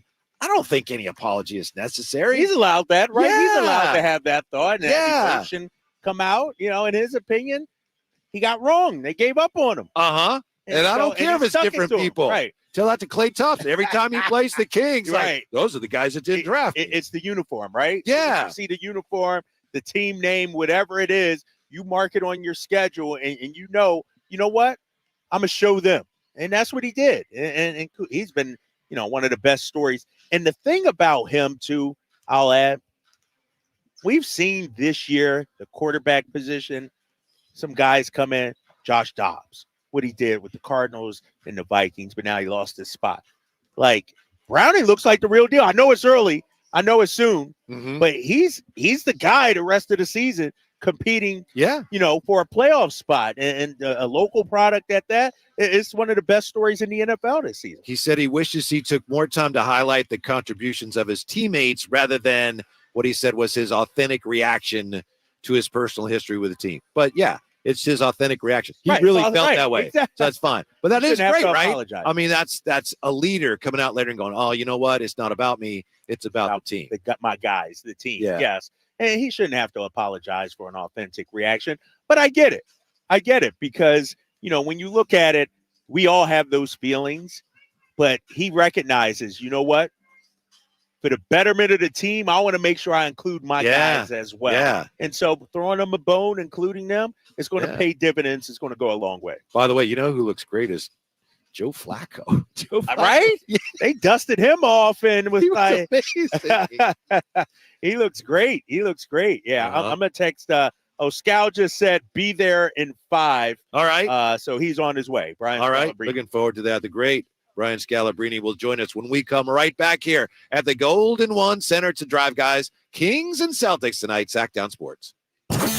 Check out the Golf to Go Hour with Frank LaRosa every week on Sacktown Sports. Get the latest on equipment, area courses, people who play the great game, and plenty of good conversations about golf. It's the Golf to Go Hour every week with Frank LaRosa on Sacktown Sports. Golf to Go is brought to you by the Hagen Oaks Golf Super Shop, America's most awarded golf facility. Nature Wood Home Furnishings, where it's all about choices and always about quality. Every 40 seconds, a child is reported missing. That's 2,000 children every single day. It's a heart-wrenching reality that we can no longer ignore. Find the Children is a non-profit organization dedicated to helping find missing kids. You can be a part of their mission by donating your unwanted vehicle, running or not. Call 1-800-775-5622. We guarantee that you will receive the maximum tax deduction. We provide fast, free pickup with 24-hour response. Call 1-800-775-5622. Find the Children provides crucial resources to help find missing children and educational materials to teach kids how to recognize and avoid predators. Our recovery programs have a proven track record of reuniting kids with their families. It's time to act. Donate your unwanted or unused car. Help us build a world where every child is safe. Pick up the phone and call 1-800-775-5622. Together, we can bring these kids home safely. This advertisement was paid for by Cars R Us and Find the Children. The 49ers Report, brought to you by E.B. Stone. E.B. Stone, for the life of your garden. The 49ers keep on winning this holiday season, sporting a 5-game win streak since the bye week. San Francisco took care of Seattle in Week 14, 28-16. Quarterback Brock Purdy had a career high in passing yards last Sunday, going for 368 yards. The Red and Gold are now the first team in the NFL to clinch a playoff spot this season, currently holding the number 1 seed in the NFL. Celebrating over a century as a family-owned business, E.B. Stone has gathered invaluable insights into nurturing plant growth. Venture into indoor planting with E.B. Stone's Edna's Best indoor and outdoor potting soil. Watch your little plants flourish into ideal indoor companions for the whole family to relish during the holidays. E.B. Stone's indoor and outdoor potting soil is a meticulously crafted blend of essential ingredients. Your plants will thrive both indoors and outdoors. Trust E.B. Stone for the entire lifespan of your garden. Explore more gardening tips, products, and find nearby locations at ebstone.org. Wishing you a season filled with joy and flourishing greenery. Nothing slows my little girl down, except a stuffy nose. Mommy. That's why I use Sinex Children's Saline from Vicks. Sinex instantly clears mucus in everyday stuffy little noses with a gentle, ultra-fine mist designed for kids. Just Sinex? Breathe. Her stuffy nose is gone for now. And so is she. Sinex Children's Saline. Sinex, breathe. Use as directed, keep out of reach of children. Why choose a Sleep Number smart bed? Because no two people sleep the same. Only the Sleep Number smart bed lets you each choose your individual firmness and comfort, your Sleep Number setting. The Climate 360 smart bed is so smart it actively cools or warms up to 13 degrees on either side for your ideal sleep temperature. And now save 40% on the Sleep Number Special Edition Smart Bed and Sunday. To learn more, go to sleepnumber.com. Sleep Number, the official sleep and wellness partner of the NFL.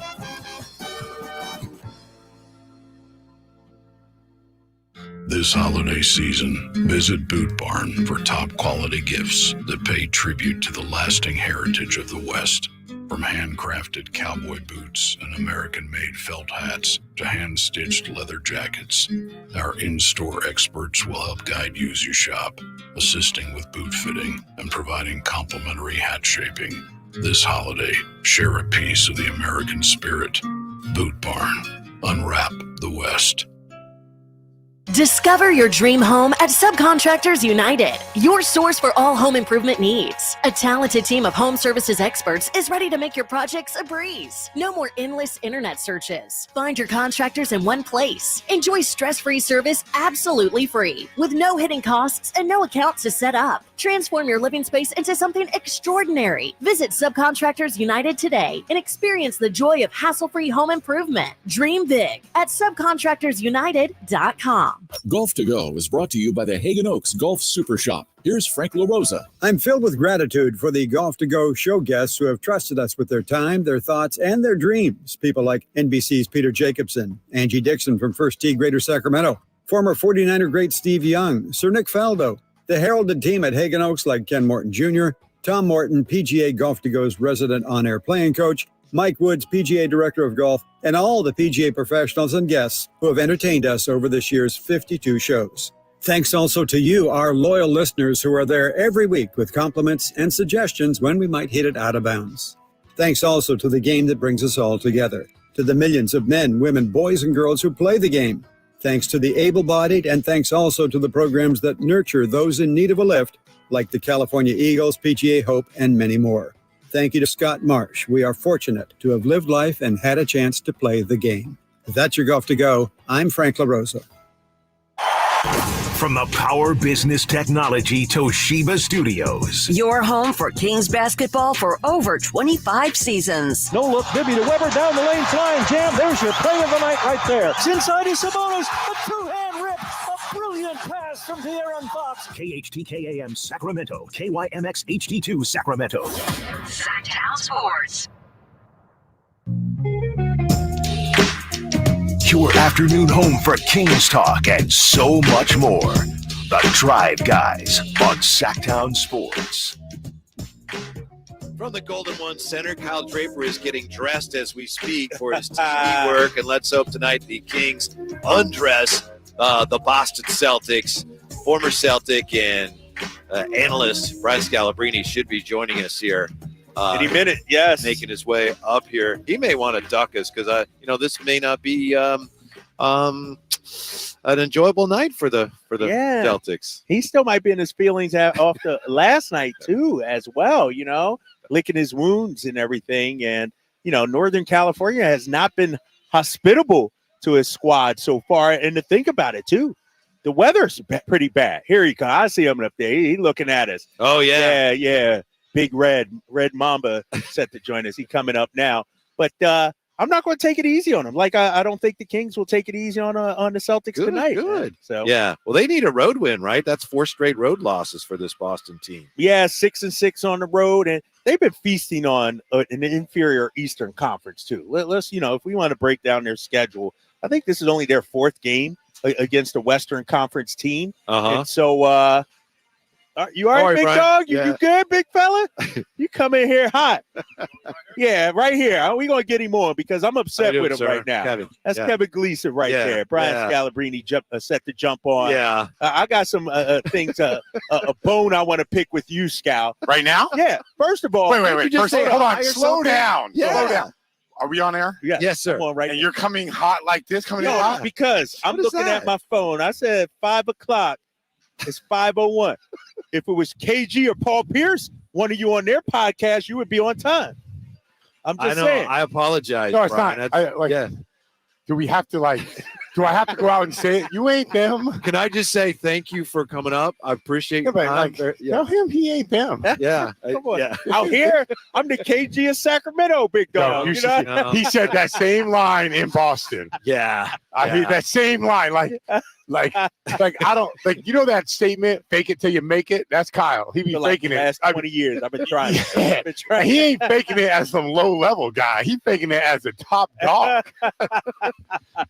58 threes last night. What was that about? Kyle explained to me that, you guys want to shoot a lot of threes, but that's like 3 short of the team record or something. Yeah, Oh, I mean, threes. when you look at last night's game, it was one of those anomalies where we weren't shooting it well, but we were getting open shots. So in the NBA nowadays, I know what people think. Like, it's easy to make broad strokes and say things like, man, that's a lot of threes. But unless me and you are breaking down every single one of them, and of the 58, you have to tell me 47 of them were good. You got to roll like that. Yeah, it's just the way it goes, And, the only thing that the only problem I had with last night's game is I always, so our pace, right? It was like 104 in the first, 106, 94, and then 80. And this team, we're best when we run. And listen, you don't have to jack up a 3 to play with pace.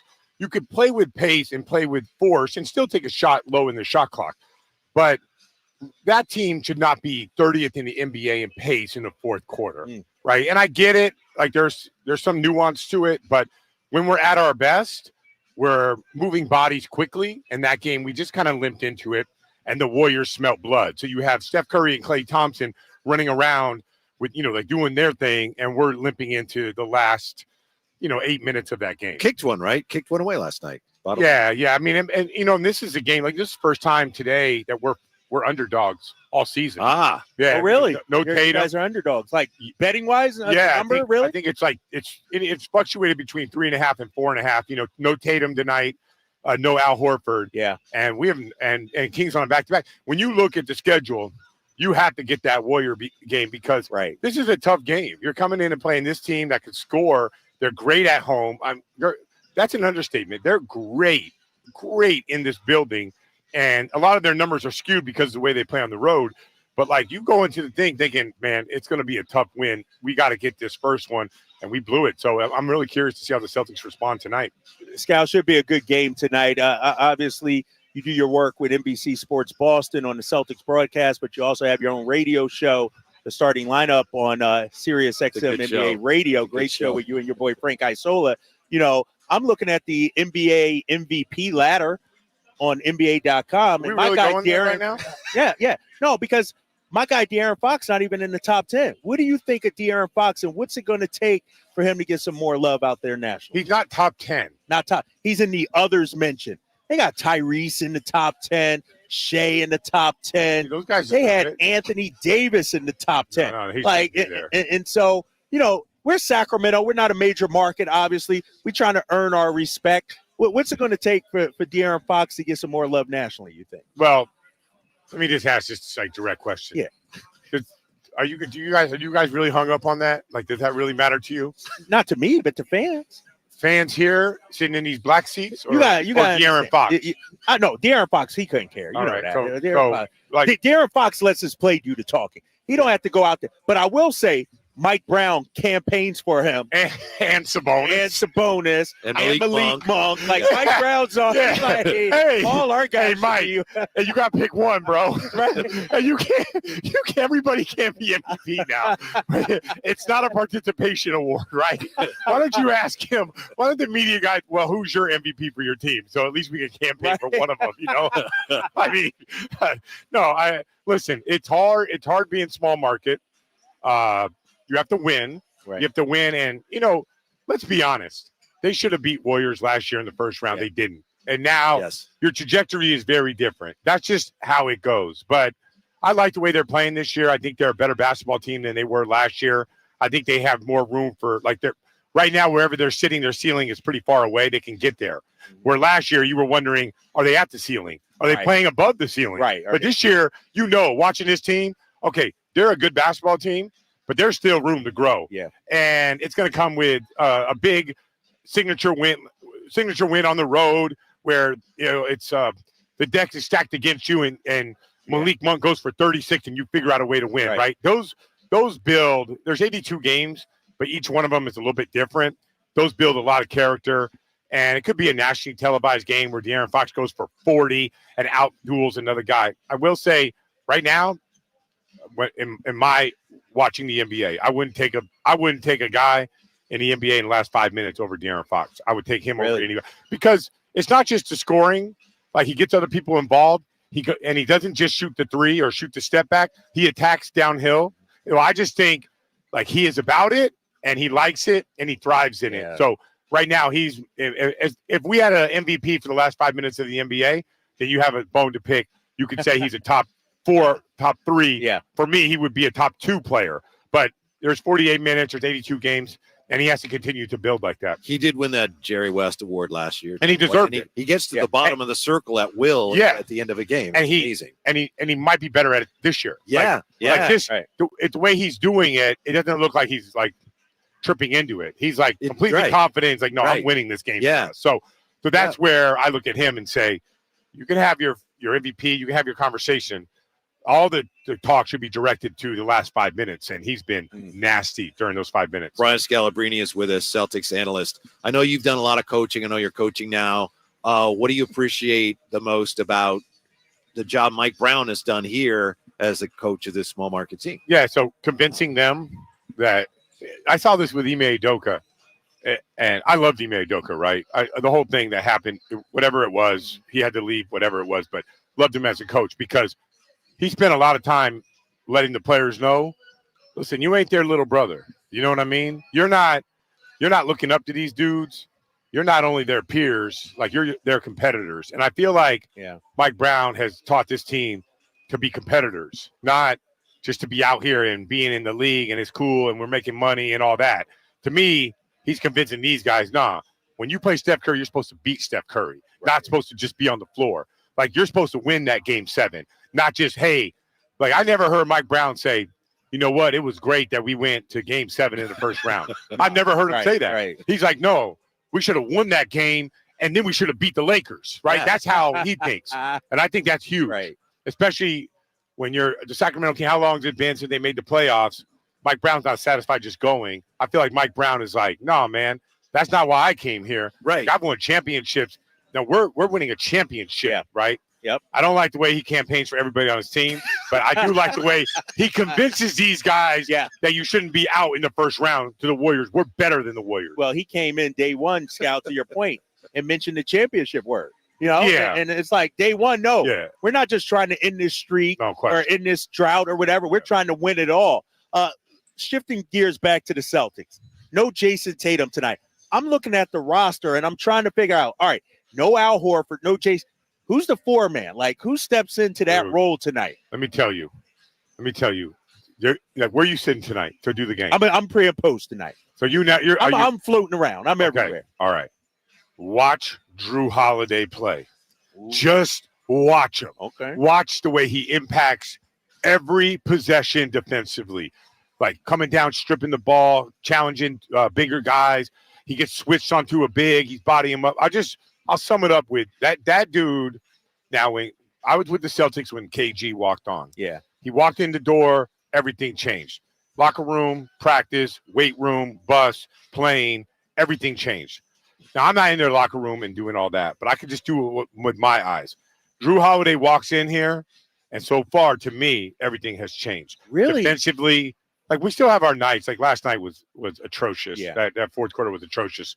But I feel like I feel like people are looking at him, and it could be just timing. Like, maybe the Celtics were tired of, like, losing last year to Miami. Maybe they grew, but I watched the way Holiday plays, and I feel like that has spread to the team more than any player I've seen covering the team. Right? Not where it's, like I said about when I played, KG made a big impact. So when you say power forward, we have, like, Drew Holiday could be the power forward today, but like, if you guys had him, you guys would be the one of the best teams in the West, if not the best team. Really? He is. Ignore the numbers. Unbelievable. The numbers. No, don't look at that. What'd you say to me, like, when we first started working? What, stats are for losers? Yeah. Through the sheet down the box. Let me tell you what happened. Tried that with me Let too. me tell you this story. I'll tell you. Can we tell the story or not? Tell whatever. Okay. Yeah. So this is the funniest stuff, right? So I played with KG and Paul. So I'm covering the team now. And Kyle was right. We were dogs that day in the playoffs, right? So Kyle's going off. He's going off about effort. He's going off about this. He's going off about that.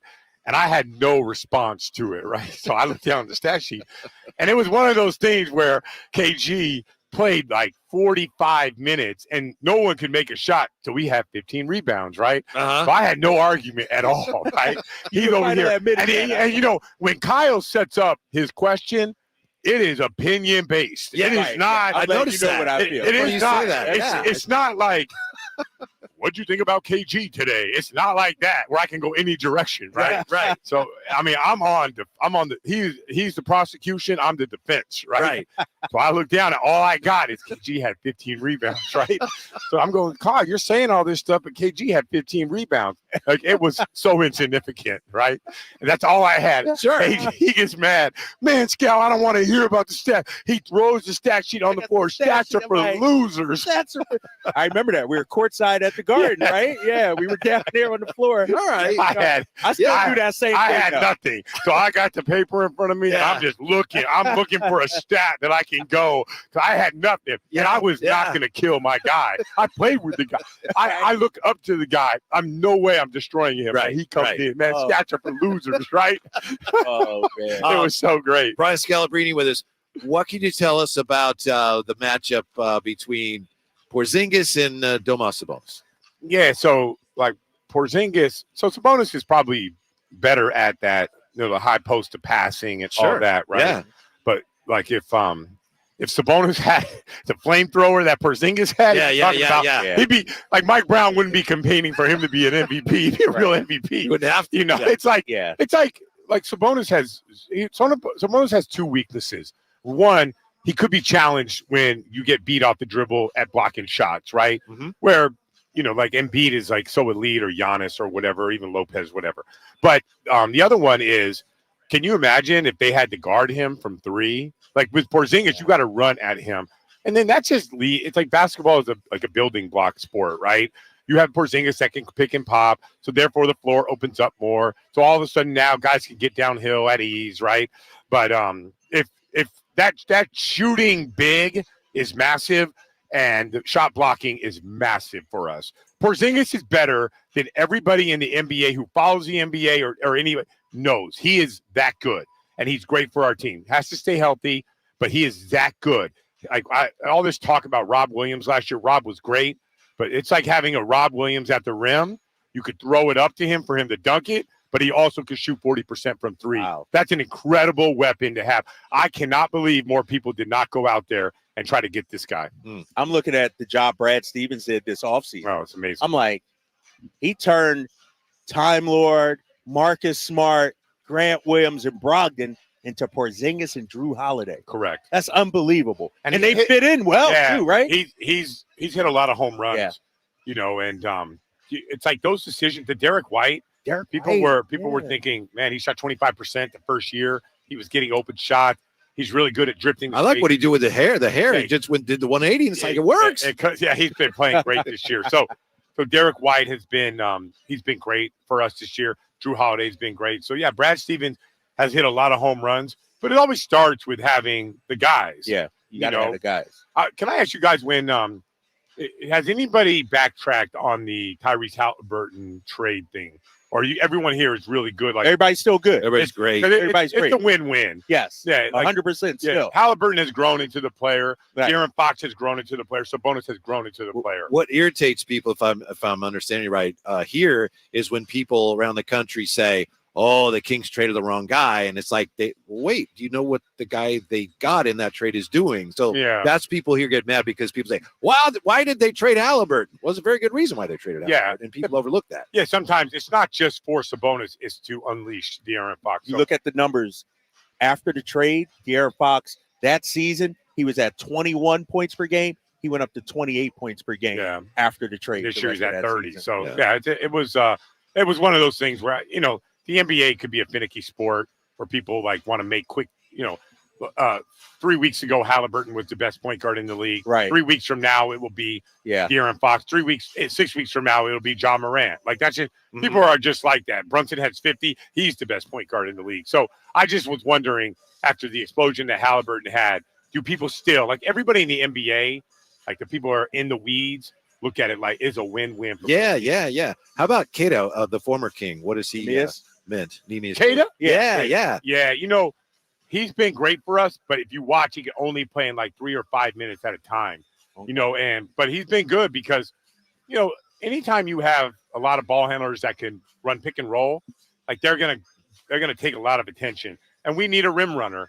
If Porzingis is popping or Porzingis is out, Al Horford's not rolling to the rim any longer. So it's sometimes really nice to have that verticality threat. Yeah. It allows Al Horford, who is 37 years old, to not have to bang with bigs. He blocked a shot last night and then saved it at the baseline, which you don't see that. No. Al's great. The whole thing about Keita, and that's what the role players of our team, a lot of people talk about our bench scoring. It's not very good. Mm-hmm. But give me efficiency. Give me bench efficiency over scoring. These guys. Some people say bench is a real weakness with the Celtics. Well, they're number one in the NBA in three-point shooting. Scal, don't come at me like that. Because as great as your boy Sam Hauser is, he was unplayable against the Miami Heat last year. I don't know about unplayable, but I understand. When it comes time to win, that's what I'm talking about. Is Peyton Pritchard going to be the guy? Is Sam Hauser? Is Brissett? Are we really going to war? Who's the Eddie House of that team, the 08 Celtics? Who's the Leon Poe of that team, those dogs coming off the bench for the Celtics like your 08 team. Well, you act like Eddie House can guard too. Yo, my man, he shot 43% from three, and he only played like 15 minutes for a reason, you know? Yeah, I mean, like Sam Hauser's defense is fine. I mean, the guys are listen, when you got 6 guys that play, just take out your pencil, divide 48 minutes times 5, and then start dividing the minutes out. There's not a lot of minutes available. There are moments for these guys, but there's not a lot of minutes available. One last question, because I reference your 08 championship team a lot when I talk to my son, when I do the pre and post game, during the game. And one of the things that stood out to me is when you play with KG, Paul Pierce, those guys, like that team, you used to always say practices were harder than the games. Yeah, does that have to happen for a championship team or no? Or was that just a special group that year? I mean, I think the NBA was very different back then. You know, our team was built off of defense. Like you can make an argument we were one of the greatest defensive teams to ever play. Like you could just go down the list and just look at where we were first in every category, and then the gap between us and second. It was massive. Right? So, but nowadays, I'm not sure that those teams would win. I think you have to have, you have to gear your team more towards offense now. You got to have guys that knock down shots. That's a big part of it. Look at point guards nowadays. They're not point guards anymore. There's no point guards. Scoring. There are none. They're scoring. It's just a very different team. Now, who's to say that team won't adapt, or if like when you talk about any of the old-time players, everything has to be equal, right? You have to give them the same opportunities that you give these guys. You have to say, because I'll tell you, I always use this example in the playoffs. Let's say the officials, for whatever reason, allow the game to be physical. We'll get an 87-92 game in today's NBA. So if all these guys just like went back in time, yes, their offensive skill set would be nasty, but they also are going to be getting bumped and grabbed and all that other stuff. So it's just a different game. But I don't know how the team does over the course of 82, or could they adapt to this type of style? We could go small at times, and we did at times, and with James Posey at the 4.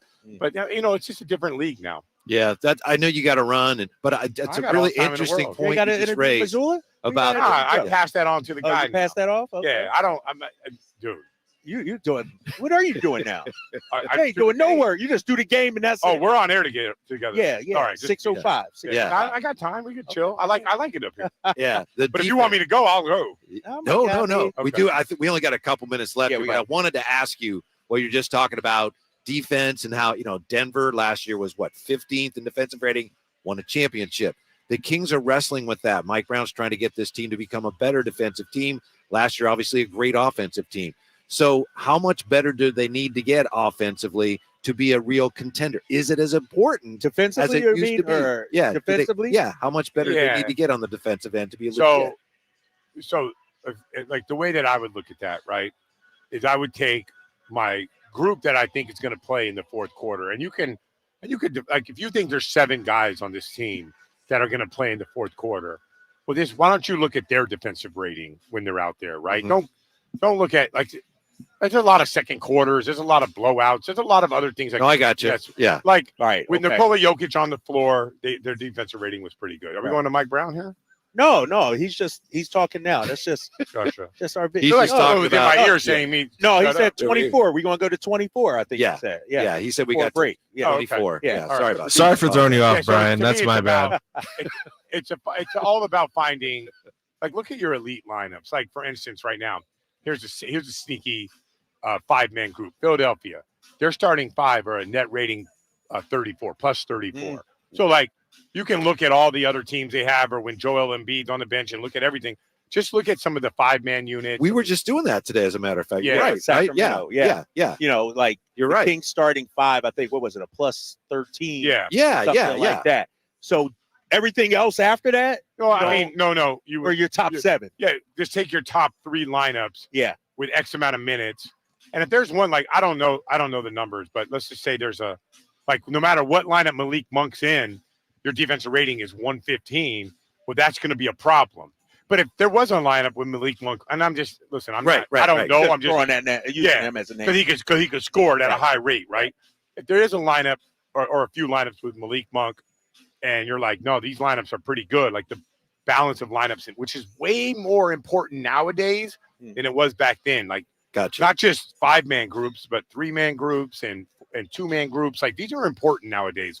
And so if you look at those lineups, say, okay, where are we at with lineups that we know we're going to be playing? Awesome. You know, and that's